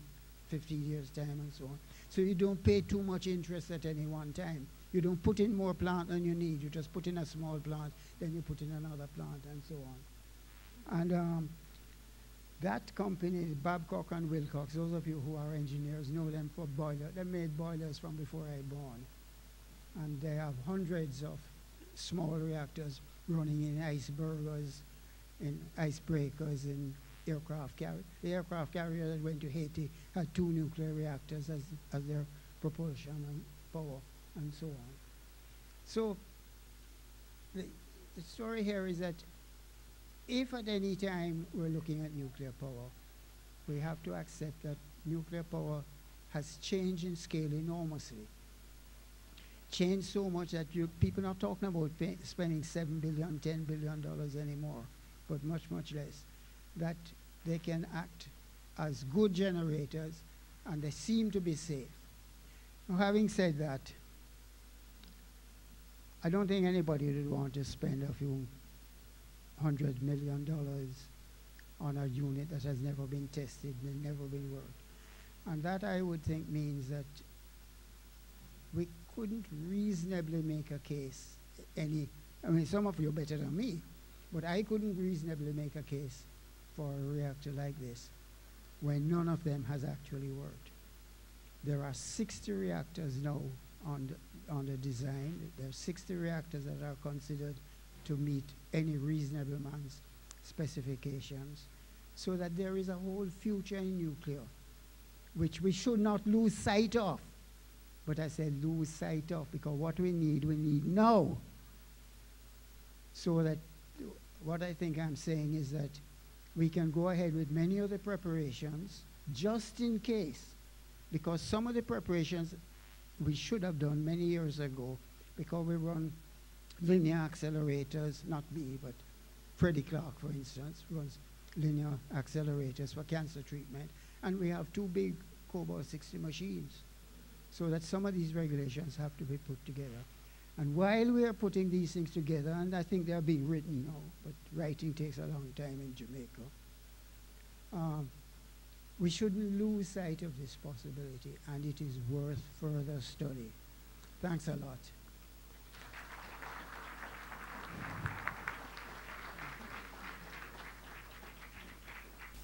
Thank you.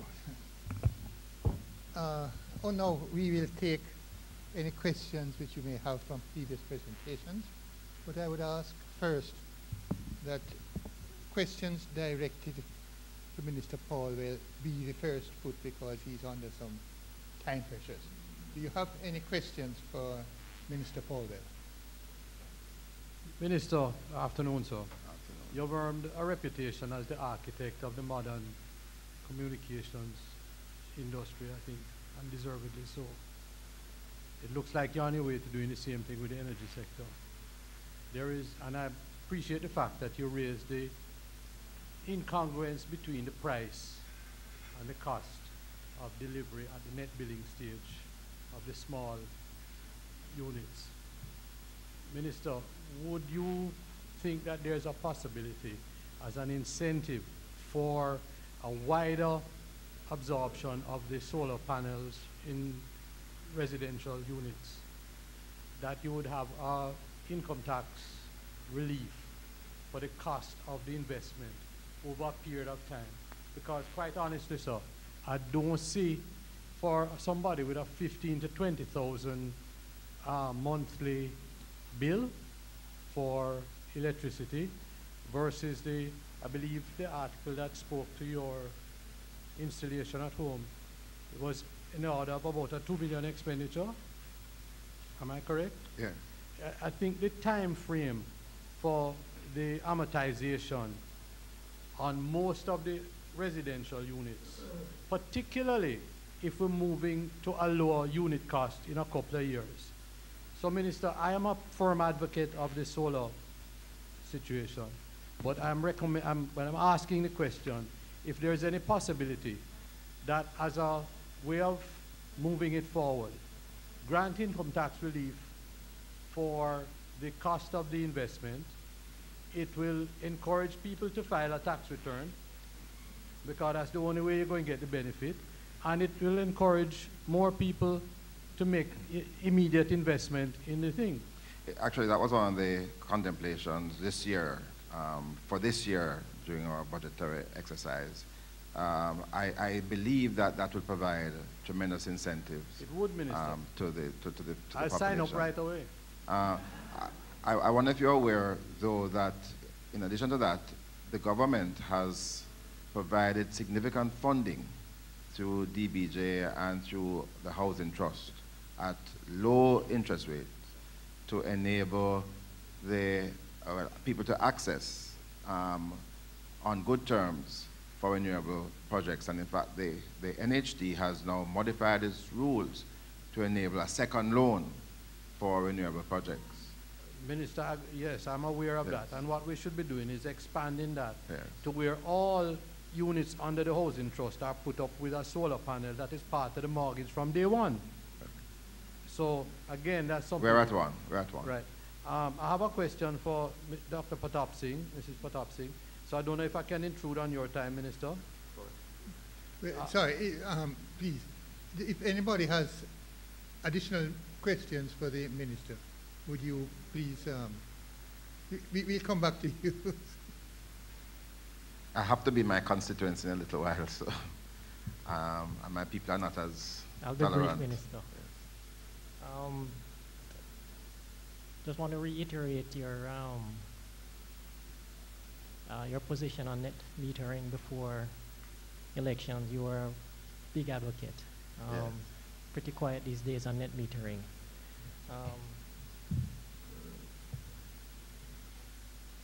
Like you to speak on that again. However, Do you want me to speak on that again? Sure. Simple. I choose my battles, and I am on a course to achieving feed-in tariffs. Do you support feed-in tariffs? it depends on the rate. All right. We're looking at solar at about 26 cents. Okay. What do you think about that? It's a good start. It's a good start. Yes. My real question. I think that's very good. Yeah, my real question is, as you know, I'm into renewable energy as yourself. But the immediate question I have is with the liberalization of the energy sector, in particular, JPS is now allowed to purchase fuel from, in a liberalized environment, from anyone. Yes. And my guess, and you may correct me, is that they would probably purchase it from one of their own shareholders, as a guess. In a similar situation like Petrojam, where they purchase fuel at pretty much an unregulated price and sell it to JPS at pretty much any price. JPS basically passes through the fuel component, cost of fuel. As it stands right now, I'm unclear as to what is stopping, in a liberalized environment, who JPS purchases from at any rate, at any price, because the fuel, again, is a pass-through component. Yes. How do we deal with? All right, and I know that question has been set against the background of the government's withdrawal from this LNG project. And I should make it quite clear that the reason for the withdrawal is that based on our procurement process, where we were coming out was at a price that would not see any reduction at all in electricity. And you and I know that this country cannot continue at the rates at which we are now. No. Yes, I understand, but the question is, there is no, from what I gather, there's no regulation, there's no oversight, there is not much in terms of determining the cost of the fuel that JPS pays. Fair enough. If you had seen Ruth's presentation earlier, but that is, you would have seen that we are moving now to ensure that all aspects of this new industry were properly regulated. We have bids out, and one aspect of it will have to be the price based on certain commitments given. We are not going to sign off with JPSCO on any gas solution that will not secure the requisite 30% reduction in prices. We are committed to that. It is better we halt the process and start anew, and I'm prepared to do that using and let all the fuel sources contend. rather than just one being the sole. But I don't think we're there. I think there is work being done, and I'm encouraged by the reports that I'm getting. And again, by the end of November, we'll be able to speak back to you. One more quick Wait, point. no, sorry. We can only take one. Could Okay, you allow thank you, some? Minister. You know, you can call me. And you do Email the same thing. minister, please. Okay, will do. Thank you. Good afternoon. You're probably quite aware that the price of electricity in Jamaica for small factories, and I use the word price advisedly, is not the cost of energy, it's a cost of maximum demand. If you examine most of the bill, or any bill from a small factory, you'll find that more than half of that cost is in fact maximum demand. Now, in a small factory, such as, for instance, Blue Power, you have 100 kilowatt hours per month. Because of crime and other things like that, we find that nobody's running a factory at night. So that what you find is that the load profile starts at about 9 o'clock in the morning, rises to about 100 kilowatts at midday, lasts for a couple of hours, and then disappears after 4 o'clock. Now, to mitigate that, you have to use a fairly large inverter.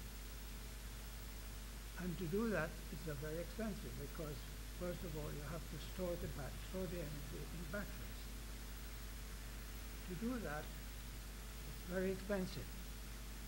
And the only way that it can be afforded is if people are allowed to sell electricity if they're allowed to sell electricity to their neighbors. What we need to know is whether the recent ruling by the court that the JPSCO license is invalid is going to be sustained. We understand the government has joined in the appeal that the Public Service Company has raised to overcome or overrule that ruling by the High Court. Can you tell us now Sure. whether that is going to hold? All right. Let me give you what my interpretation is, firstly, of the ruling by the court some time ago. And I, of course, at the time I described it as significant because it really unraveled what we had as the prevailing legal situation. It enables now a minister to grant a license to anybody to establish and to distribute electricity.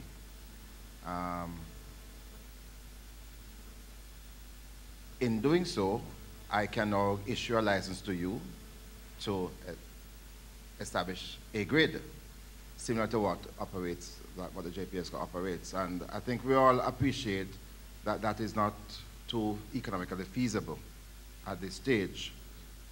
But it also would allow that situation that you have just described, so that if you have a facility, you would then be able to sell to your neighbors.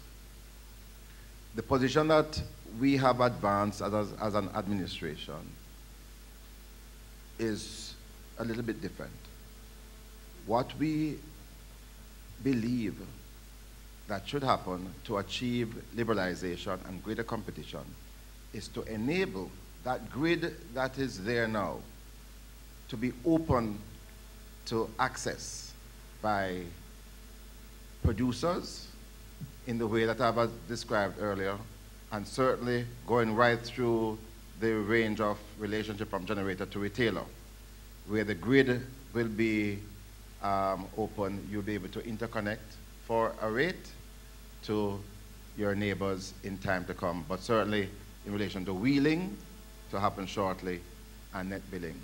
The government has received some guidance from the AG's office that it has not yet contemplated. Mr. Minister, we have a problem with the idea of feeding into the grid. Yes. You know that protection that is needed, islanding protection, Yes. is a very expensive operation. It also vulnerable. It can break down. Now, if you feed energy from a local point into the grid, when, say, the grid is being serviced, it has a shortened ground on it. All kinds of accidents can occur. Wouldn't it be better to have every gated community, every large plaza, every large business with their own inverter, large inverter, because you're dealing with 50 to 100 kilowatts, feeding the small community and not attaching to the grid at all. Now, a large inverter like that costs you 6,000 American dollars. And it's too expensive for any one person to afford.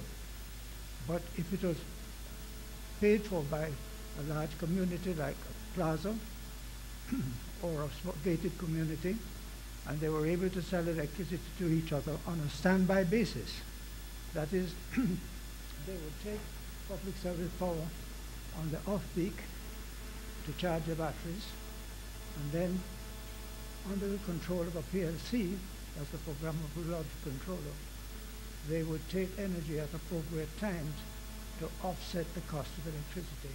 That would be far more efficient, much less costly, and it could be afforded by the number of people who would contribute to that kind of installation. I think Sorry, Minister.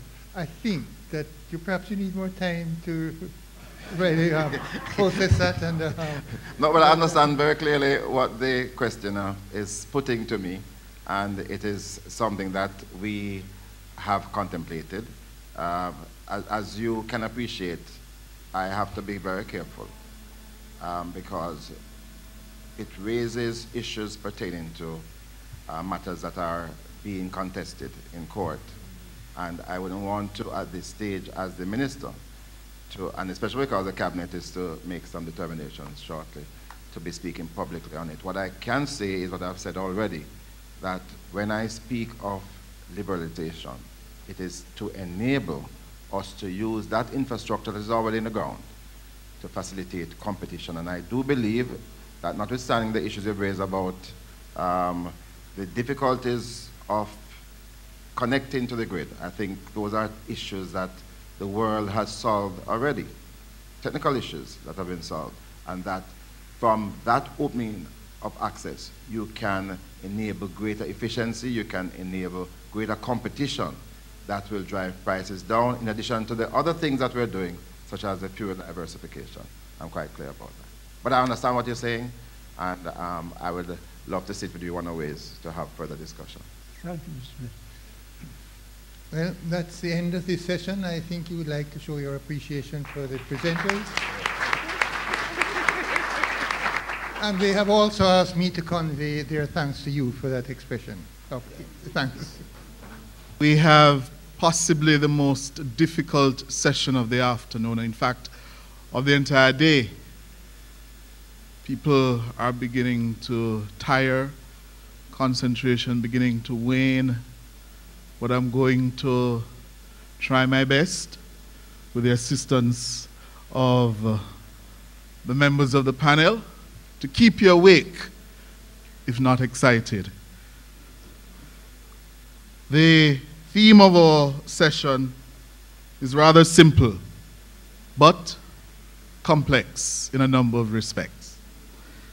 Regulators, who needs them? The answer, it would seem at first blush, is rather simple.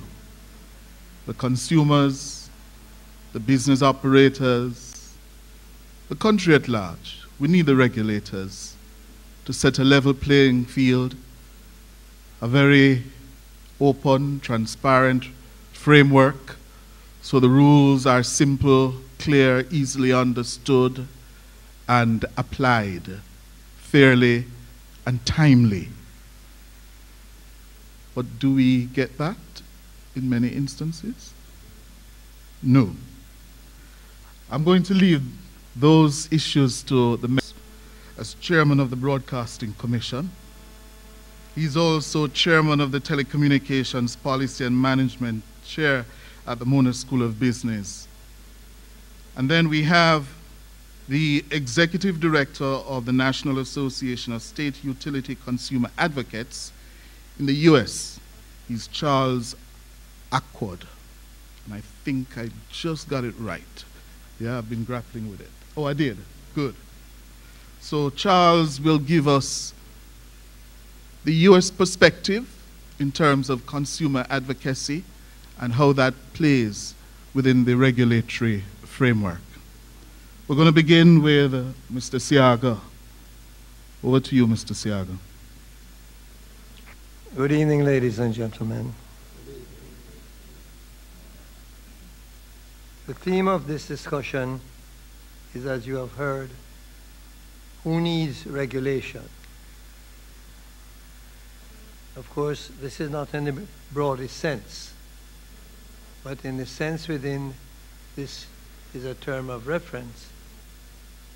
The arguments are set out to determine who needs regulation. The theme, as stated, would appear at first sight to have the obvious answer: the consumer.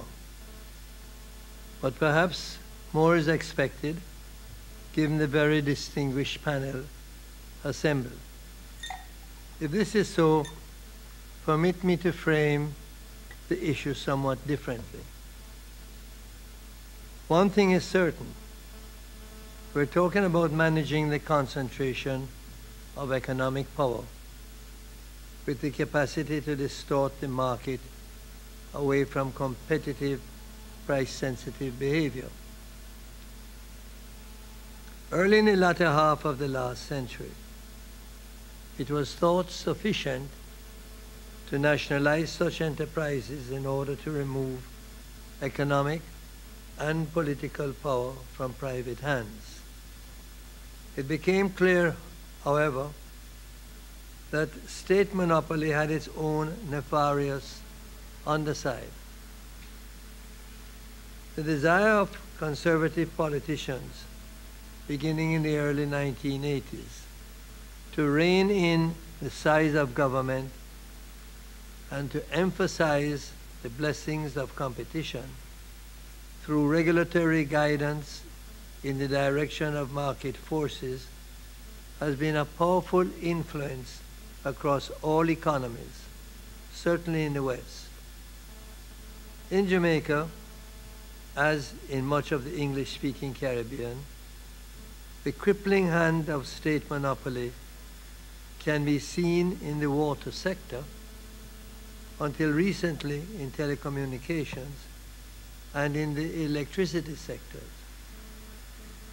In telecommunications, transformative technological changes have swept the sector, transforming a sleepy feeding crow into a dynamic marketplace, but one requiring vigilant and forward-looking regulation across a wide swath of technological frontiers. In both electricity and telecommunications, the relevant paradigm is not the old economics 101, but the new network economics, where connectivity is the gravity of the economic structure, extant and emerging. In the Jamaican setting, nationalization has led to the feeding trough, with underpricing of utility services as a populist approach to welfare provision. This in turn has sapped the utility providers of adequate tariffs to underwrite efficient infrastructure in water and electricity. The economies have suffered as a consequence of competitiveness in basic infrastructure.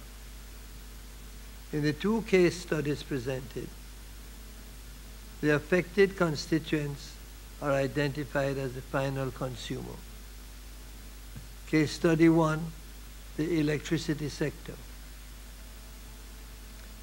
An historical perspective is instructive in the Jamaican situation. The long drawn-out decision over the choice of fuel by the government has saddled Jamaica with a large chunk, some 292 megawatts of obsolete and inefficient capital generating stock.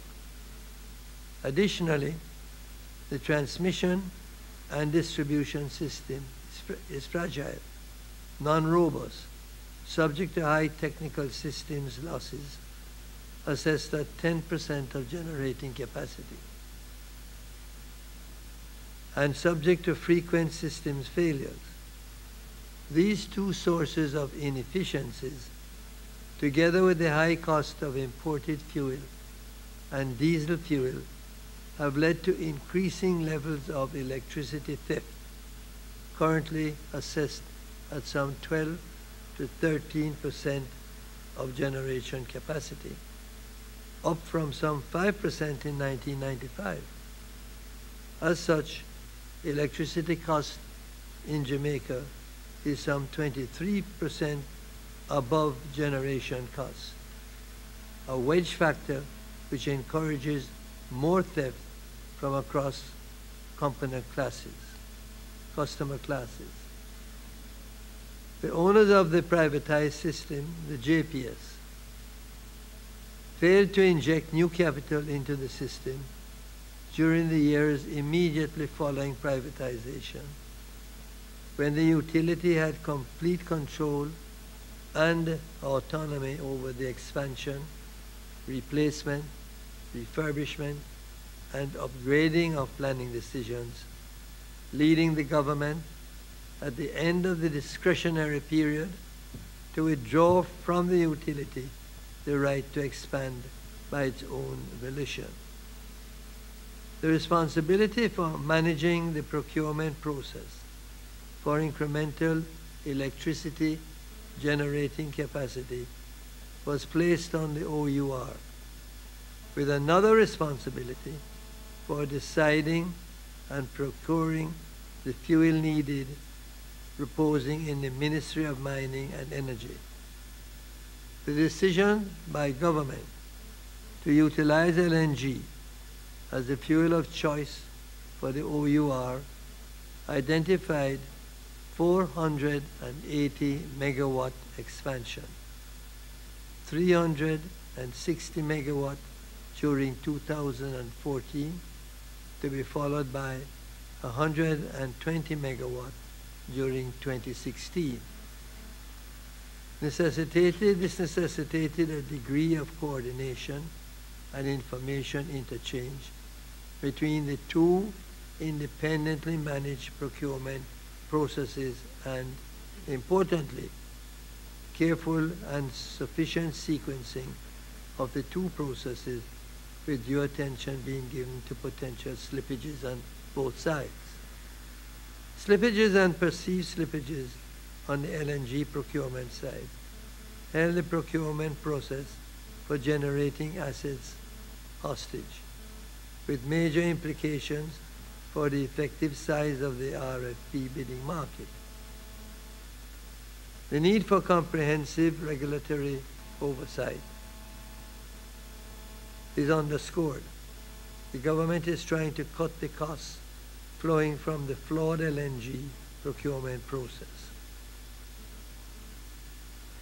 To create a smooth process, all the stakeholders must have predetermined roles. The government, the weakness of the political process, that over the years have treated the appropriate tariff as part of the welfare system and therefore insufficient and untimely relative to the economic needs of the utility for capital expansion, must be overcome completely. This problem is not unique to Jamaica and is in fact a feature of many countries where the electricity infrastructure was state-owned and premised on the revenues derived from growth in the economy as a whole. The underpriced power was being treated as a public good, leading to positive economic externalities throughout the economy as a whole, with the increased revenues from growth in the economy providing the lost revenues from the underpriced infrastructural asset. The utility, the regulatory framework needs to be clear and unambiguous. Investment decisions require an environment such that the risks that are to be encountered can be identified, neutralized, and priced. The utility must be ensured and well managed. Regulatory ambiguity destabilizes the planning process. The consuming public needs to be insulated from political gimmickry and populist utility pricing behavior. A competitive infrastructure requires adequate and timely capital spending, particularly so during periods of rapidly changing technological obsolescence and innovation. The investing public, the regulator provides a bulwark against underinvestment and under-maintenance in utility infrastructure by providing a framework within which expansion and maintenance decisions may be rationally undertaken. As such, both the domestic and foreign investment community may depend on the tariff decisions provided by the regulator to be a backdrop against which investment explorations may be undertaken. In this connection, the evolution of a viable industrial bond market may well be facilitated by a robust and credible regulatory posture. Case study 2, the water sewerage sector.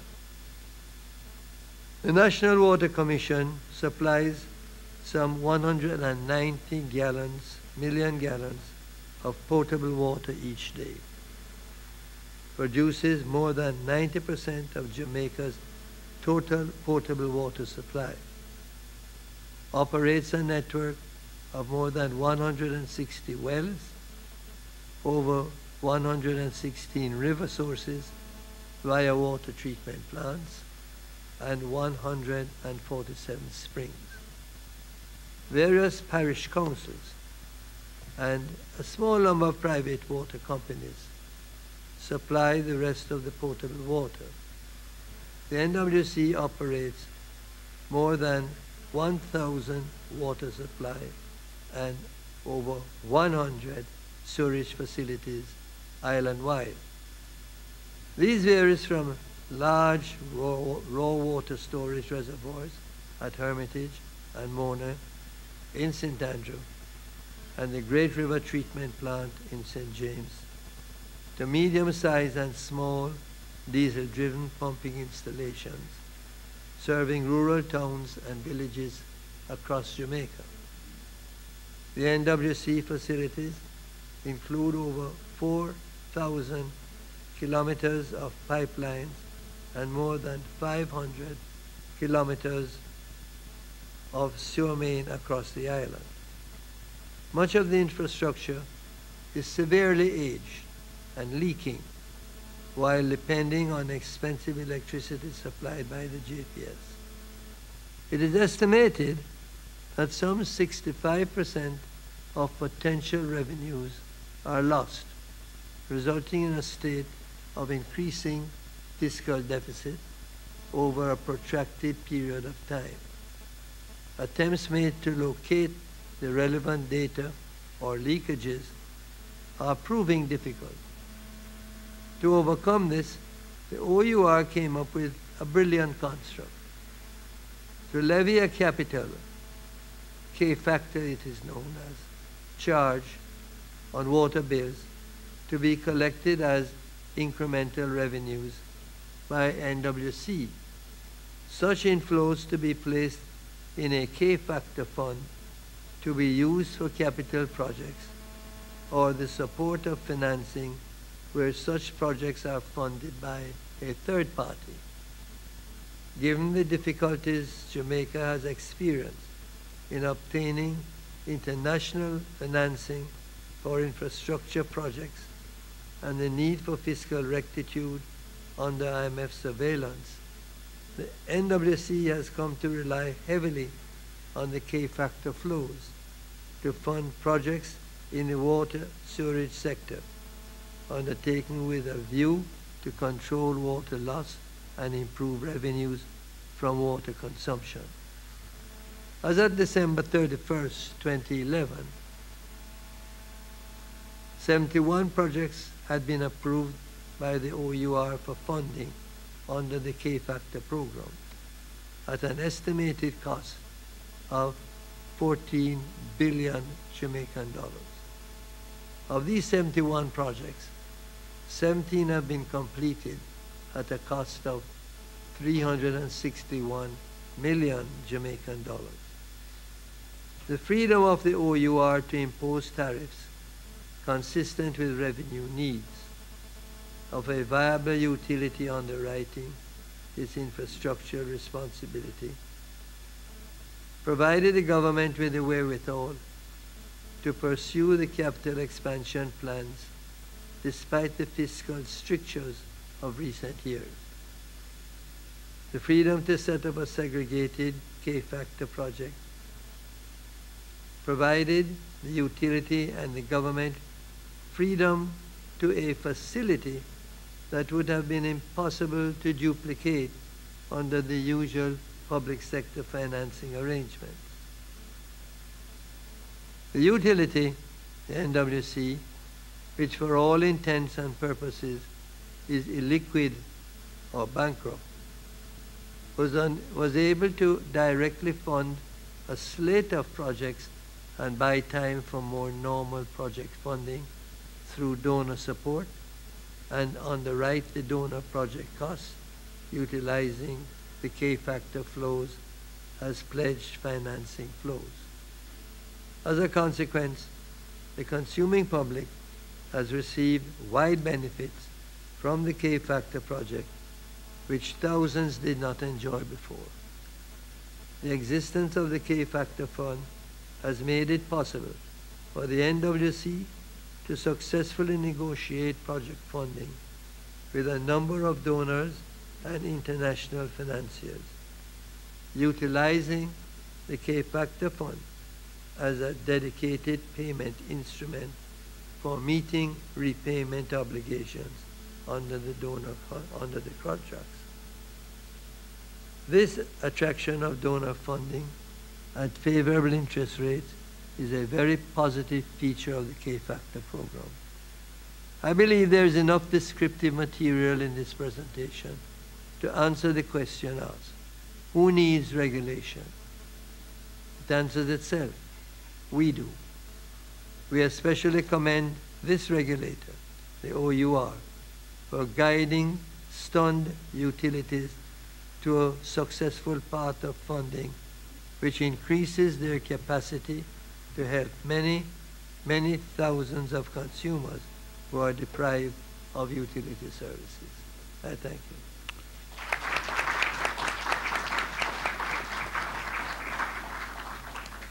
Thank you, Mr. Siaga, for that historical flashback, and kudos for the OUR, whose Director General, Zia Mian, will now add to those, I imagine. Mr. Mian? Good afternoon. The theme, who needs regulators or the regulation?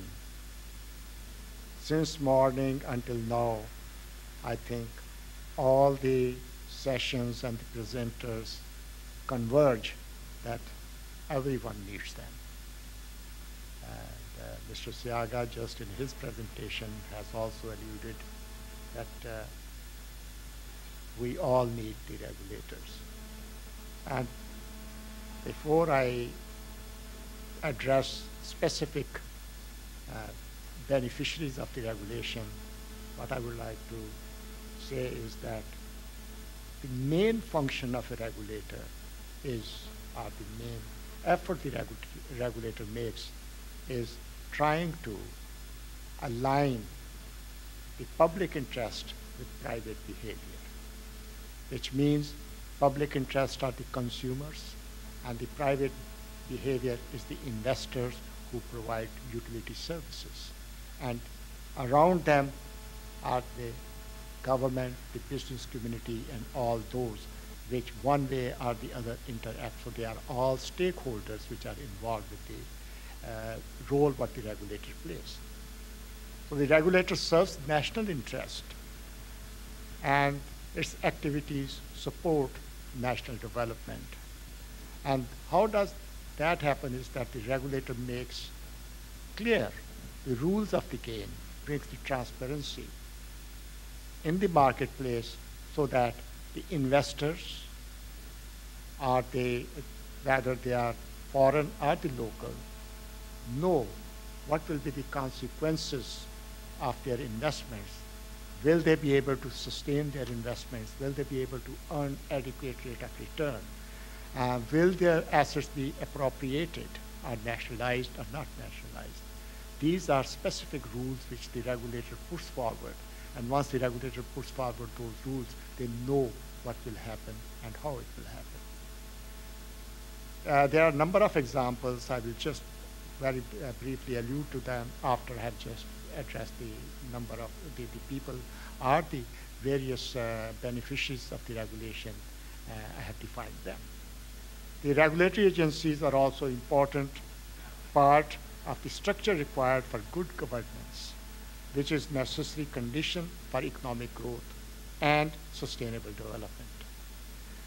The investments which will take place are the licenses which will be issued, are the relationship which will exist between the policymakers, the government, the political directorates, and the investor and the business community are all governed by the rules and the regulations which are put in place as far as the utilities and their role in the daily life of a country or the nation is concerned, or the public interest is concerned. The consumers, sometimes the consumers believe that the regulator is only for their benefit. And that is, I think, is a perception which has prevailed for quite a long time. And when something goes wrong, the tariff goes up, the consumers come and start rioting, and they said that the regulatory agency is no good, we should close it down, it should be shut down, it has no benefit for the consumers and all that. But on the contrary, it is the regulatory agency which ensures that there is a reliable service, there is sustainable service, there is quality of service, and also there's affordable service. These are the roles which the regulator plays in order to protect the consumer. Now, if a regulator is able to make anyone happy, then the regulator is not doing his job. Because in the process when regulator tries to align conflicting interests, what regulator does is regulator makes everyone unhappy. As a matter of fact, just a little while ago, you heard the minister that he has never been happy with the regulators or my predecessors as well as I am concerned, because he has certain specific interests. But the role of the regulator is to point out what the reality of life is. You may have interest, you may have political interest, you may have policy interest, but the regulator ensures that when you make a policy decision, you know the consequences of your policy decision. And later on, don't come and say, had I known, I would have done it differently. No, regulator's job is to make sure that the regulator informs the policymakers and the decision makers. Look here, decision is yours. We don't make policies. We actually implement policy and we implement legislation. But if you go this particular route, these are the consequences.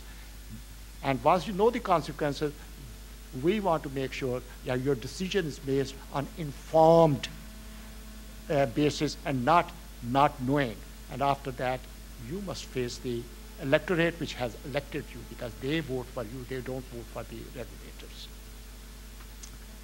The regulated industries, they have their own concerns. Actually, all regulated industries would prefer that there were no regulators. But since morning, we have been hearing from the regulated industries, and all of them have come out with single voice that they need regulator. And why they need regulator? Because the regulator makes it sure that the rules of the game are defined. They are there.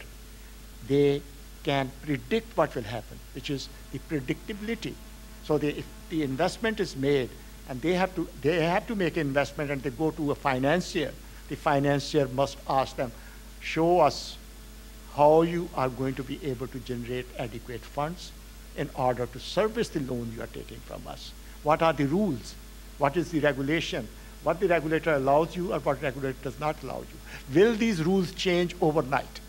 So you don't want that kind of situation where the rules will change or you will review situation every year, but if you keep reviewing, what you are going to do is you are going to create just a lack of predictability, which then creates a doubt in the minds of the investors, and you don't want that kind of situation.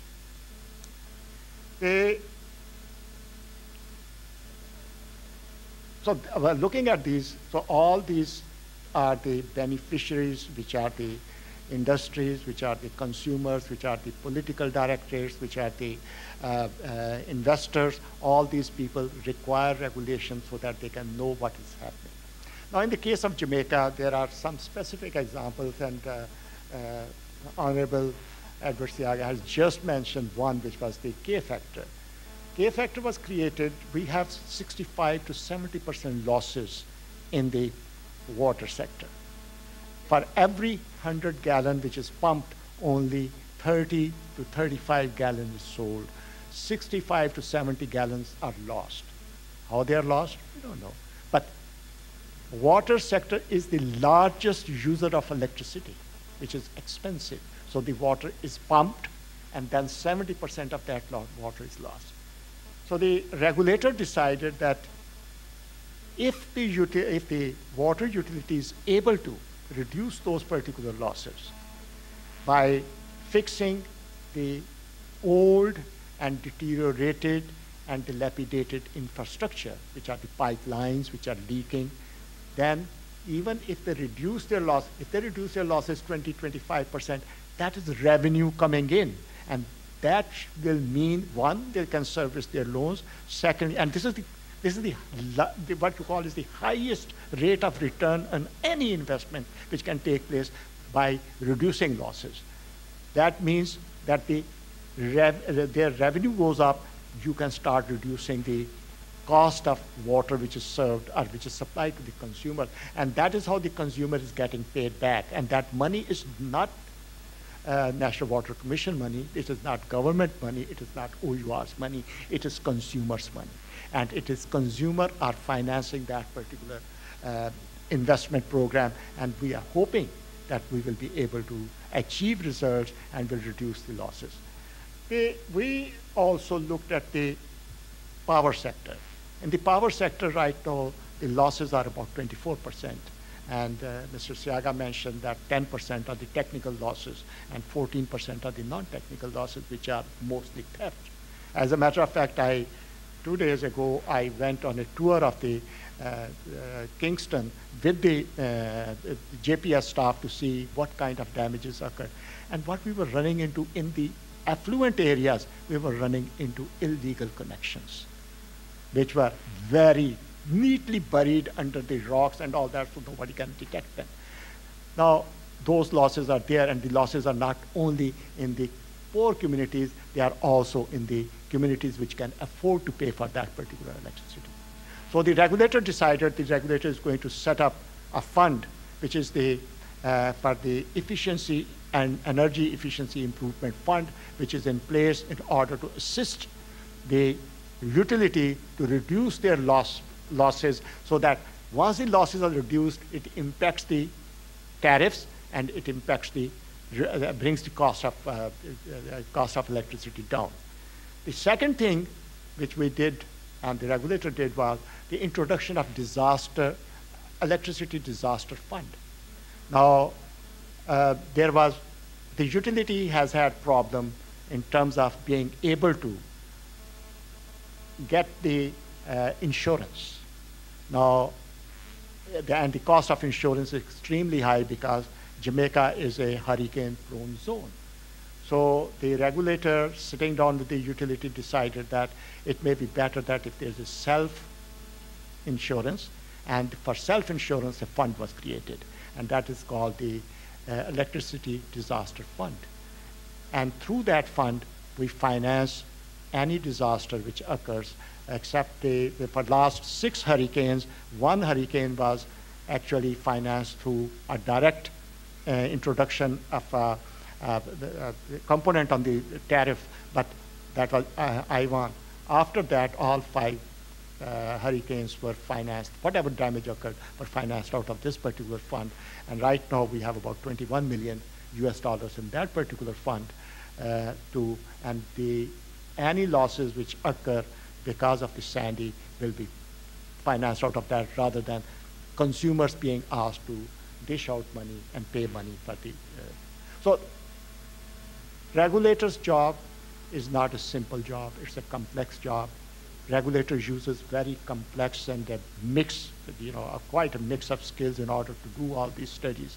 And regulator comes up with ideas and thoughts and mechanisms which can help the regulator to help all the stakeholders. So this is where the regulator helps, assists, and this is why everyone and anyone who is living in this country needs the regulator. Thank you.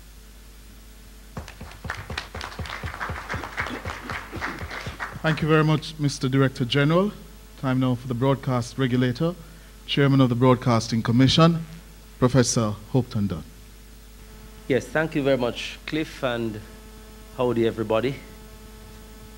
We've been here all day contemplating weighty matters of regulation across multiple sectors and wearing into the evening.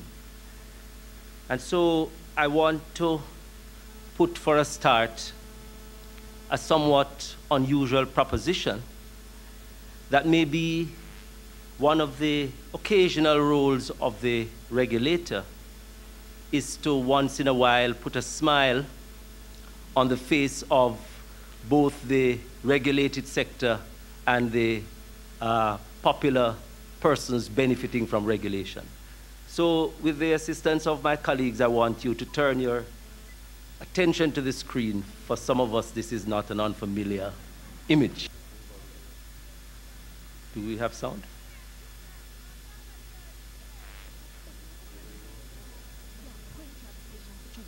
You were broadcasting commissioner say we're supposed to hear better music on the station than what you are playing inside here. Fish one. Broadcasting Commission, people transitioning digital. Okay, thank you very much. We haven't seen that figure called the ICAT for about a month, and I'm happy that he has appeared today. And not only that, but that small 30-second commercial has enabled us to bring into the room and hopefully into the discussion some segments of the population that sometimes get lost in our conception of what is the point and purpose of regulation. Namely, a lot of the people represented in that ad coming from downtown Kingston. In fact, that ad is called Handcart Wisdom, and it is sharing some of the perceptions of people who live and work downtown. Now, I can only concur with what everybody else has said, and that is regulation benefits the entire country in different segments, and I want to isolate a little bit the broadcasting sector. But let me speak first of all in some specific terms about areas in which the regulator can be of benefit to the country. Firstly, protecting the public interest, broadly defined to include citizens, subscribers, users, among others. Stimulating sustainable economic development, engendering debate about innovation, and the use of alternative resources and platforms. Some of these additional roles of the regulator did not exist for the regulator a decade ago. For example, promoting multiple literacies, encouraging investment and experimentation, particularly in relation to new technology use, leveling the playing field for the regulated service providers as a means of stimulating competition, among other things. So we all need the regulators. And if I might just make reference to two cases with which most people in this room would be familiar. One of them is the cable sector. You will remember, maybe about 20 years ago, what we had was a kind of tangle of cable wires stretched across houses, starting over in Portmore. That was a period after satellite dishes. I think it was one member of our panel that imposed a bit of taxation on satellite dishes and generated some alternative thinking among innovative Jamaicans who stretched cables across their houses and began a process that continued all over the country. Now that deteriorated into almost an entire criminal enterprise where people were killing each other, people were cutting everybody else's cable, war virtually. And it was only with the intervention of the regulator through the authorization of government policy that we were able to structure a nascent industry into something that could serve the public interest to some degree. And I think not only did the operators benefit, the subscribers benefited, and also government and the public sector benefited to the extent that we had and now have to some degree orderly development in that sector. The other area I wanted to refer to is this whole business about engendering alternative technologies as changes emerge in international and local ecosystems, such as the ICT ecosystem. Whether it is transitioning from black and white television to color, or transitioning from analog to digital, there is always the need for somebody there to hold the scales even, and maybe even more importantly, to help define and determine in a consultative way what are the operating standards. Because without standards building, it is very easy for things to deteriorate and a process ensue in which the public interest is not served. The transition from analog to digital is a process that is currently underway. It is one that we are proceeding with in consultation, indeed co-led by the industry, and something which we hope will redound to the benefit of the entire country. Because regardless of whether we are able to produce excellent content in television terms, which is part of our strategic plan as a country, if we produce those excellent videos and television programs in analog format and take them to the international market, they will be admired, but they will not be purchased, because that's not the standard that is operational on the international scale. And that's another role that the regulator has to play, to be a vector of international standards and international technologies and approaches once we consider these things to be appropriate nationally, and also once we consider them to be adaptable to the needs of the country. Now, there are those who do argue that we really do not need regulators because regulators add to cost. Regulators are a bit of a bother. Regulators get in the way of what we really need to do, which is to get the market going and to utilize the innovation of people in their own spaces. Well, one important social critic, Robert McChesney, some of you may recognize him, warns against the prevalent idea of a purely market-oriented approach to dealing with sustainable development and economic development. McChesney observed that left to some cheerleaders of an unmitigated, unregulated market environment, governments and consumers should primarily absorb the bounty of the market.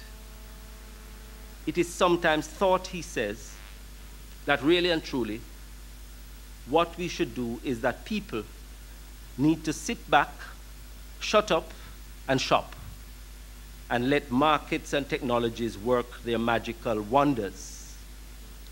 But he warns against this approach and encourages us to treat with it with some skepticism, because although there is a place for the market and for the regulation of balance in terms of one force against the other in price and so on, there is a very important role for the regulation and orderly development of the sector. For example, to help us engender things like universal access, as I have said, literacy, capacity building, and so on. I want to conclude by making reference to one or two things that we consider to be in the domain of the more modern and enlightened regulator. And first and foremost, a regulator that is relevant, especially in our sector, relevant in taking account of what is happening all across the industry, the country, and globally. We have to take, so relevance is an important element. We need regulation that is timely. Sometimes we are faced, because the regulator is embedded in a public sector culture, it is difficult to get the pace of movement that is required. But it is imperative for the role of encouraging investment and mobility in the sector, capital investment and so on, that the regulator be very timely in the decision making. The regulator needs to be flexible and responsive. There was a time when a regulator such as the Broadcasting Commission would not, from chairman through to executive director, commissioners, leave the headquarters office and go parish by parish, talking to the regulated, talking to the communities in their town halls, and so on. That has been a practice that the Broadcasting Commission engages in every other year for the last decade. And so that level of flexibility, that level of responsiveness is important. And one isn't saying that one has arrived at nirvana in terms of these elements, but they are important to be part of what we do. The regulator needs to be consultative, because that's what's going to help the regulator to be smart, to take into account the different elements that are at play in the market and in the industry. So to conclude, it is important that we have regulation, that we have modern regulation. One of the big constraints is that a lot of the laws, a lot of the regulatory guidelines that we now operate on are a decade old and more. The Telecommunications Act, which was established in the year 2000 to operate for 3 or 4 years, is now in very serious need of change and renewal. The Broadcasting and Radio Rediffusion Act is even worse. That act is from the mid-1950s. And although we have had amendments, and we have a welter of amendments awaiting public sector government approval, the real position now of the Broadcasting Commission is that the act itself needs to be amended, although we will look at the amendments and continue to ask government to make those amendments. But when you use an act that actually has in its name rediffusion, which is an old-time technology of the 1950s, then you know that the act is in desperate need of change. So I think that the regulators, including our hosts here today, are important and necessary in terms of bringing orderly development to the nation. Thank you. Thank you very much, Professor Dunn. And we have heard from policymaker, two regulators. Now we're going to hear from the consumer advocate, Charles Ackward. He is the Executive Director of the National Association of State Utility Consumer Advocates in the U.S. Charles. Thank you very much. It's funny, this is my second conference in a row where I was the last speaker before this whole new before the reception. A month ago in Florida, I was speaking at the end of a long day, and I was about to speak, and they came up to me and they said, "Can you hold off until dinner time? And we'll have dinner, and then you can speak, we'll give you a few minutes to speak." And I thought, okay, I'll get my own spotlight there. Well, dinner was preceded by drinks. And dinner had drinks, lots of wine, and they're just about to roll out the dessert cart, and they said, "You're on." And I was going to talk about a white paper we had done on smart meters with ARP and Consumers Union, a number of other groups, a really terrific document. I had a 10, 15-minute speech planned, and I realized that wasn't the appropriate time to do it. So I simply said a white paper we did on smart meters with ARP and other groups is on our website, www.nasuka.org. Please read it. Have a good time. It's the only standing ovation I ever got in my entire life. And I could actually shorten up here by saying I agree with what everybody said here, but I'm going to say a few words. It was hard for me to get down here today. I was supposed to be here yesterday, but a little storm, as one of your customs officials told me, sent up our way, shut down airports in the Northeast. In Maryland, where I'm from, and particularly for me, because I guess it's all about us, I didn't lose power throughout the whole storm, but I have a lot of family in New Jersey and New York, and my wife is from New York City, and the devastation up there is just stunning. You know, trying to imagine trying to pump out the subways and life getting back to normal in New York City anytime soon is unbelievable. It's just an unbelievable thing. But anyway, as I said, I'm Charlie Ackward. I'm Executive Director of NASUCA. I've been that for over 15 years. NASUCA is a national association of over 40 state agencies, the District of Columbia, Barbados, and hopefully Jamaica.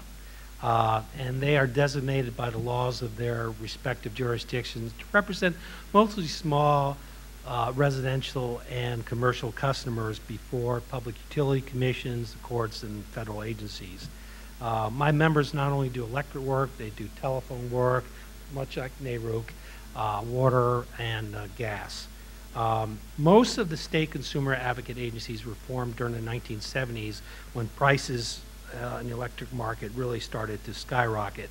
And people started to understand that somebody needed to represent consumers for the public utility commissions. The public utility commissions here, and it sounds like in Jamaica too, is their duty is to balance the interests of all the parties and to come up with the public interest. But what we were finding is that the utilities were well represented and the large industrial customers were well represented, but who was representing the little guy?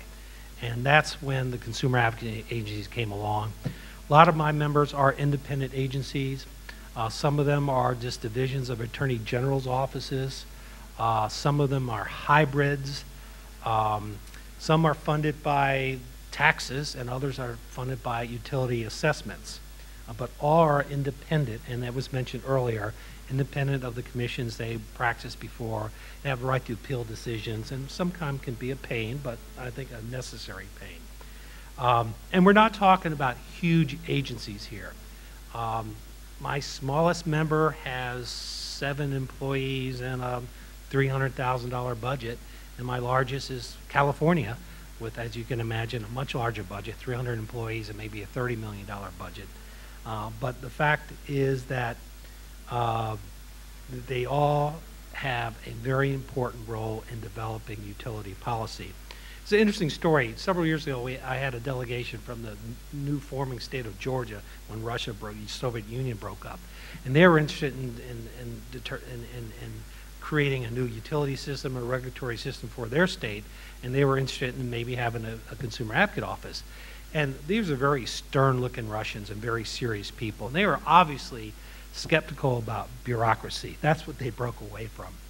And when I explained to them how small many of the consumer advocate offices were, they just lightened up, he started smiling, and we had a very good conversation from then on.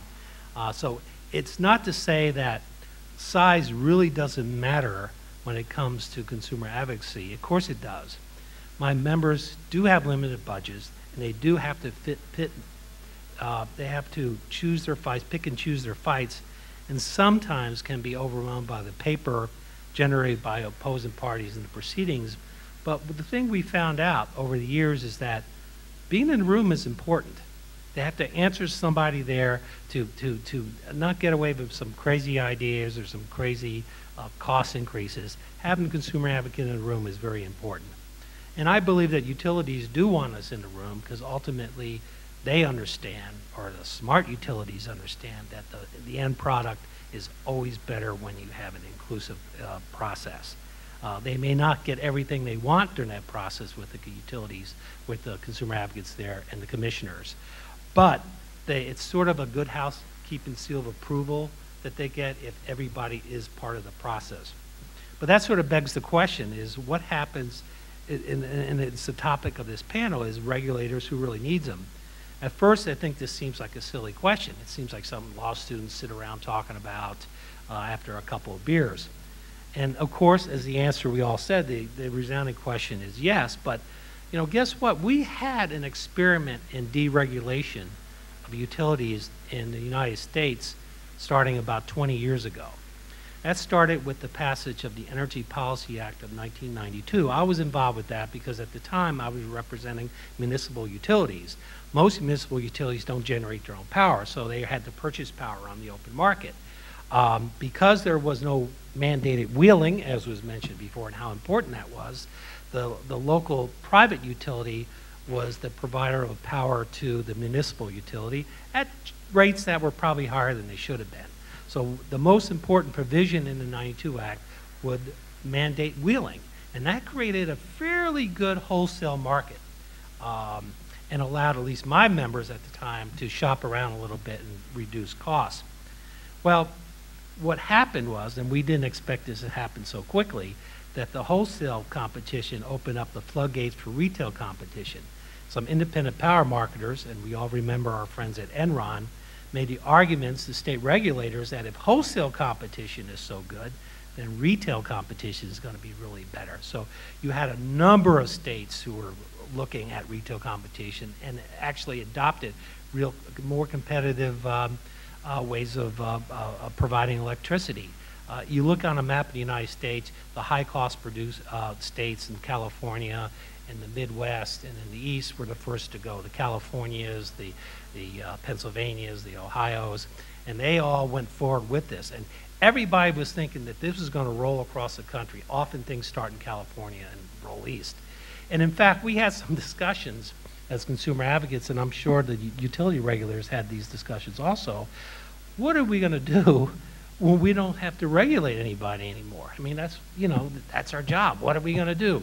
So what happened was, though, that California happened, and you had the skyrocketing prices, you had blackouts, you had people protesting in the streets.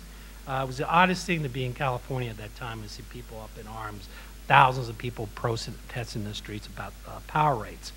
We also learned that some of the marketers, like Enrons, were manipulated in the markets. And we saw some rates in some states go up as much as 70% when the caps that many consumer advocate offices had negotiated to go to competition had come off and the market opened up. So the great wave of competition has flattened out, and today only 17 states allow competition at retail. And I don't think you're going to see any more states heading in that direction anytime soon. So, but even in those states where there was competition, there was a role for the regulators. You know, they had to make sure that market participants comply with the requirements. They didn't commit criminal or fraudulent acts. They set the default rates for consumers who didn't want to shop around. So we saw that even where there are more competitive markets, there is definitely a role for the regulators. Now, what about those 33 states that continue to have more vertically integrated systems? But we have to decide what we're going to do to address this problem, and it's not going to be cheap.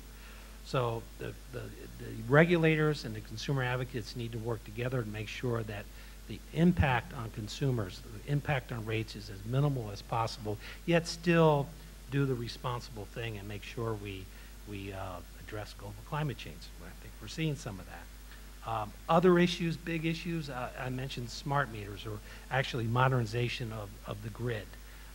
There are very difficult issues to address there. A lot of the vendors who created these smart meter devices went to our friends in utilities and said, these are the best things in the world. Your customers are going to love them. They're going to save money. And the utility said, okay, fine. And several years ago, they just rolled them out. And guess what? The customers hated them. They didn't know how to use them. Sometimes they saw their rates actually go up and not down as promised. So it was sort of a fiasco. And I think the utilities and our Department of Energy and everybody have sort of backed off on that and said, okay, let's take a good look at this. Let's make sure this makes sense. If we roll them out, let's educate the public on it. But we need to do a better job of these issues. So anyway, I would say yes, there's definitely a need for regulators and regulation.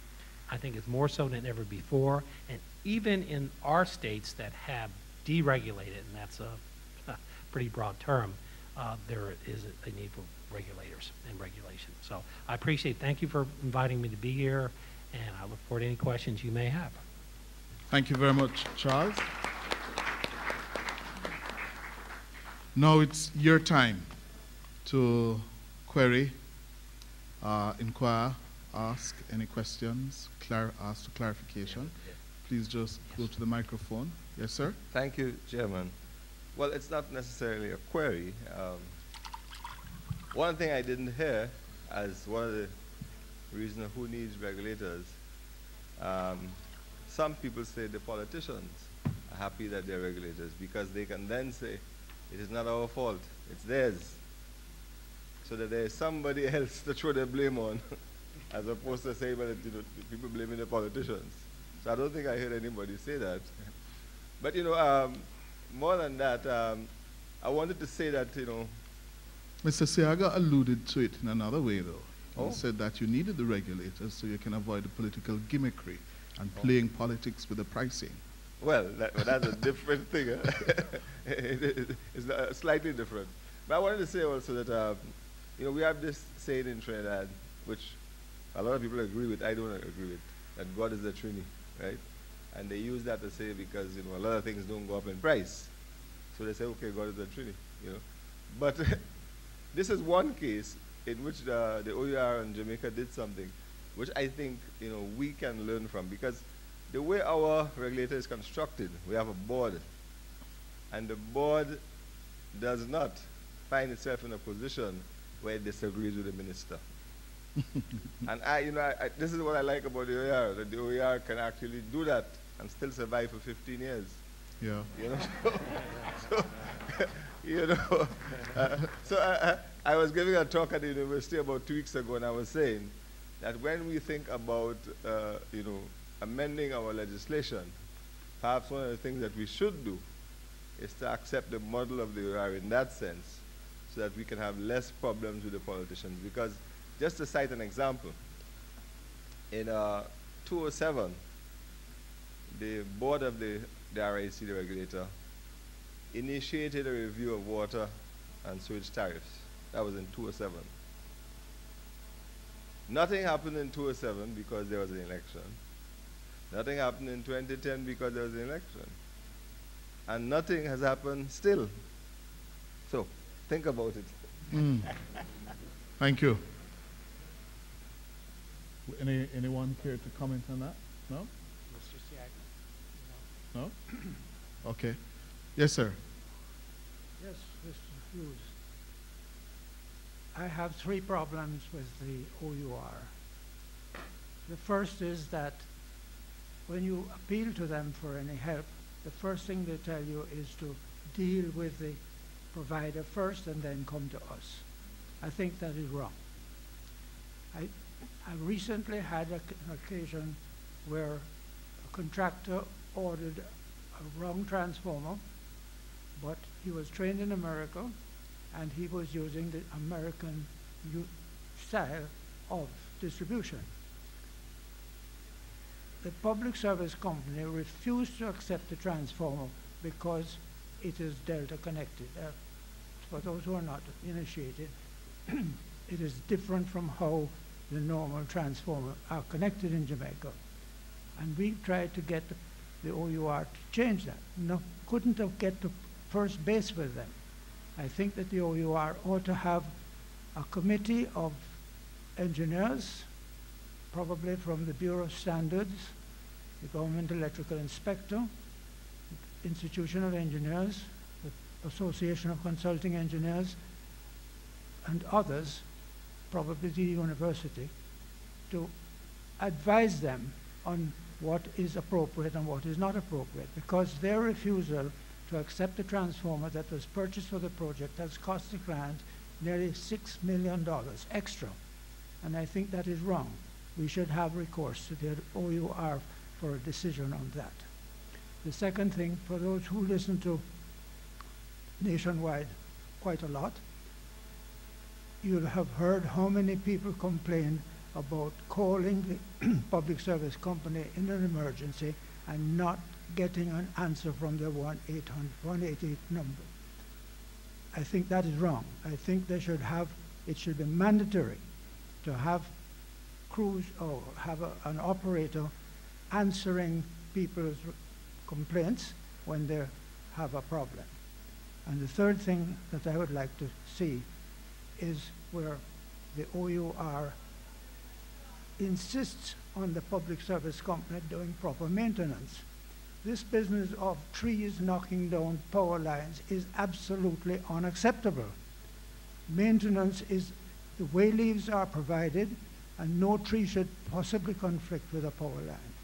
And I think that the OUR ought to take strong action and perhaps apply sanctions to the public service company for that sort of behavior. Thank you, sir. Let me give Ziamian a chance to respond on behalf of the OUR. The first one, your refrain, speak with the provider first before you tackle the problem. I will refrain from commenting on any of the specific cases which have been mentioned because I do not have the details, but I will respond to that when the consumers or the customers come to the regulator, what happens is if they come and report bring a complaint to the regulator has to go back to the utility again.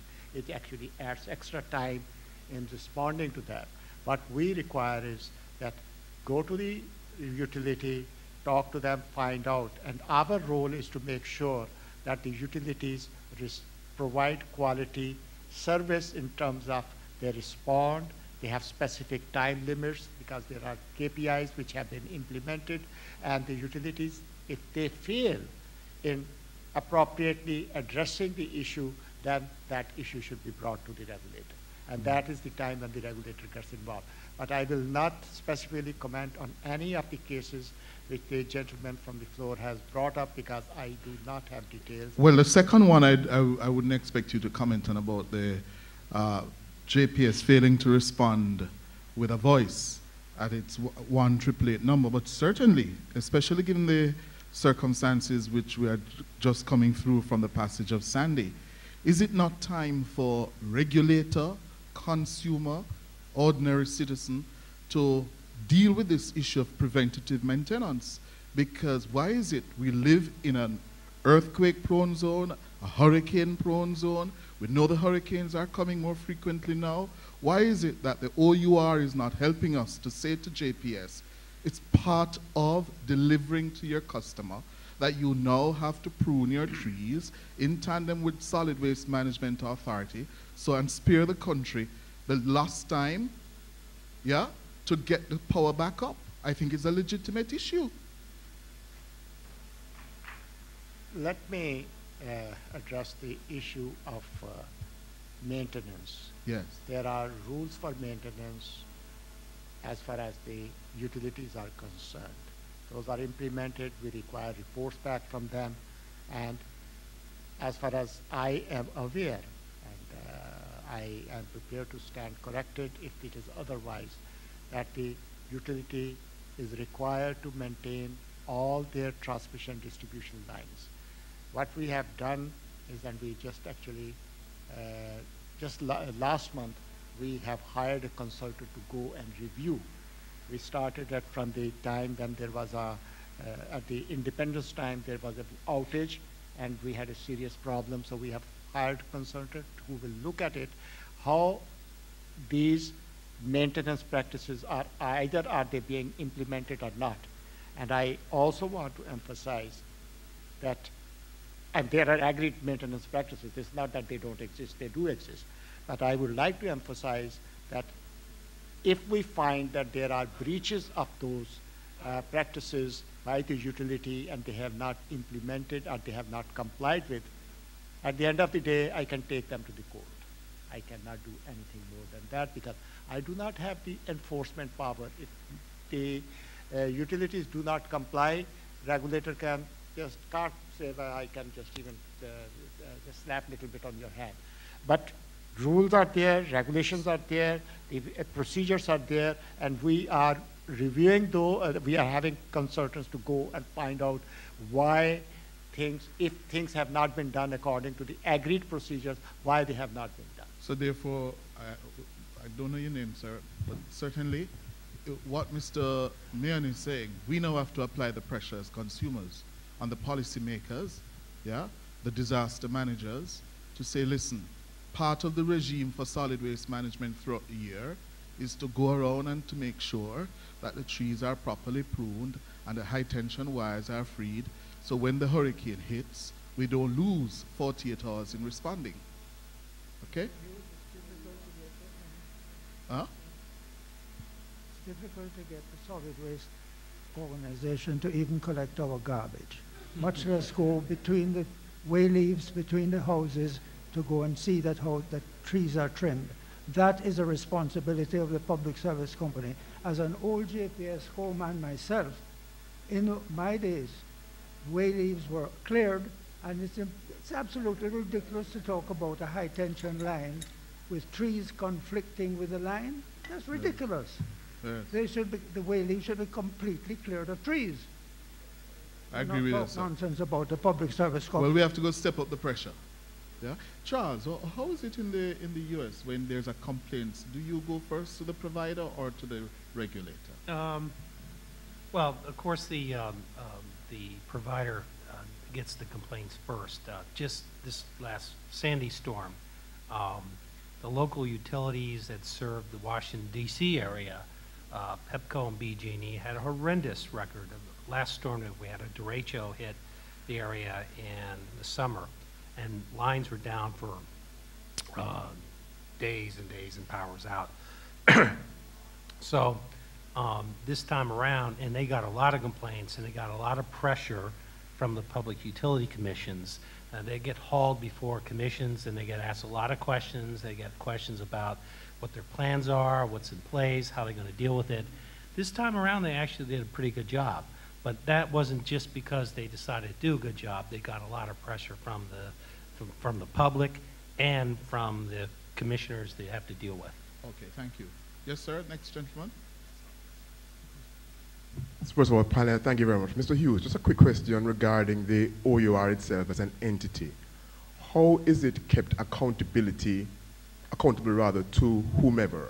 I heard it's a creature of parliament, but in my own understanding, not so much knowing how that works out, just to ensure that it doesn't morph into a structure that is of itself, you know, like a quote-unquote Don, but that is always responsive to all the necessary stakeholders, whomever they are, whether it be the JPS, whether it be the consumer. How in Jamaica is that structured per legislation that this institution as an entity does not just, as I said, morph into some structure that is king, but is always responding to the stakeholders, whomever they may be? Very good question. Mr. Mayor? The OUR is created under an umbrella act under which it regulates those agencies which are part of the schedule, the sectors. And right now it has a responsibility basically for 5 sectors, which are electricity, telecommunication, water, sewage, and the economic tariffs of the transport sector, which is the taxis and buses. Now, the regulator actually reports to the parliament, and every year it submits its reports. The regulator on sectors directly interacts with the ministers, and also regulator interacts with the public. If you follow the media, you will find that there are numerous advertisements for the public consultations. And then anything which impacts the utilities, the regulator has consultative process with the utilities themselves. Regulator prepares its own budget, which is circulated to all stakeholders, which include the utilities, includes the Ministry of Finance, and includes the government, and the ministries responsible, and finally it goes to the cabinet, and the cabinet then, having cleared, it goes to the parliament for approval. So there are a number of checks and balances as far as the regulator itself is concerned. And if you look at the performance and the work the regulator has done so far, it has an excellent record. It is one of the best in the world, you will find, in terms of the capacity, in terms of the competence, in terms of the skill mix, and in terms of the ability to handle the issues and if and when they arise. Are you satisfied with that, sir?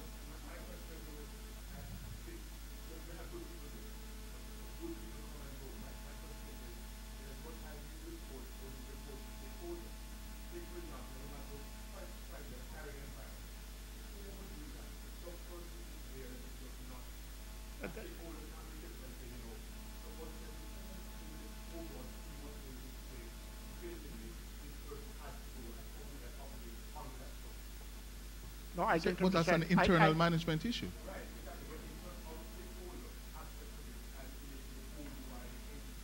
I don't know if we want to get into that as an internal management issue. Go, use the microphone, please. I need to record. No, it isn't. Right. In terms of, you have companies who have boards. Yes. And ultimately, even the CEO has a board to report to. Yes. And so when I'm hearing about the parliament as a quote-unquote board, how does that reflect to the internal affairs as per a management structure? That's all I'm saying. As it relates to the final decision maker for a person to be able to report to, how does that translate in the matter with the OUR? So Mr. Mayor, for example, when you report to Parliament, you provide the bounded copy to Parliament? Oh, yes. Do they call you and then they go through and ask you to explain? Yes, but let me explain. I think there's a little sort of maybe misunderstanding about the structure of the regulatory agency.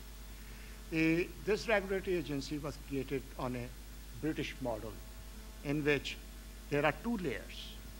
You have a regulatory layer and you have the staff layer. Staff is the staff of the office, which does all the technical work and does the analysis, interacts with the utilities, interacts with wherever they need to interact. Then you have the office itself, which has 3 members. Now they are actually appointed by the government, which is I am appointed by the Governor General, and my 2 deputies are appointed by the Prime Minister. And we have fixed term. We are not at a regular staff of the Office of Utilities Regulation, and we keep, although we manage the office, but we keep a distance between the staff and the decision-making authority. So we are the decision makers. We have quasi-judiciary responsibility. We can have hearings. We can interact. We can call anybody to the office and ask them to respond to our queries. And if they don't, there are legal consequences for that. So there are two layers, so that one has to understand. Once our term ends, it is the Prime Minister and the Governor General who appoints, and we have direct responsibility to the electorate as well as to the Parliament. Okay, Charles, how do you do it in the U.S.? Well, I was about to say that that's pretty standard in the United States, that sort of commissioners are appointed or elected. Some are elected in some states, and they do have a separate staff. The staff tends to be folks who've been there a long time. You got some folks 20, 30 years. So there is that separation, and they do have different responsibilities. Okay. Sir? Sam Davis, JPS. Oh, you're from JPS? So what happened to your 188 number? You sit there, you don't say nothing? Huh? The 188. Why are you not answering your 188 number? The 188 number is inundated with calls, and they are answered, but we are never able to staff that that call center to answer all calls in an emergency. It's just practically impossible. And what about the bushing of your wires? Most of the calls answered. I'm getting to it, Cliff.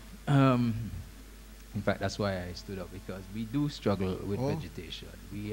There's no saying it. And if you were here this morning, Ms. Tomlin, the CEO, spoke directly to that we are going to have to look at legislative and regulatory provisions that will allow us to deal with private property owners and trees that infringe on the power lines and so on. In fact, prior to the storm, about 2 weeks before the storm, we actually brought in an expert on vegetation management because we realized that it is one of the critical issues that's affecting reliability, especially in the countrysides. Remember that we have 17,000 kilometers of distribution lines, and that's primarily where the issue is at. So we are taking the issue of vegetation management very seriously, and we're looking forward to that discussion with the OUR and with the government as to how we can improve that, because yes, it is one of the major issues when come hurricane times and restoration. The other issue I want to deal with— Thank you, Mr. Davis. Thank you. But the other issue I want to deal with are two statements of error by the most honorable Mr. Seago in his presentation. He spoke of not JPS and the owners of JPS not making any capital investment in JPS subsequent to privatization, and that was incorrect.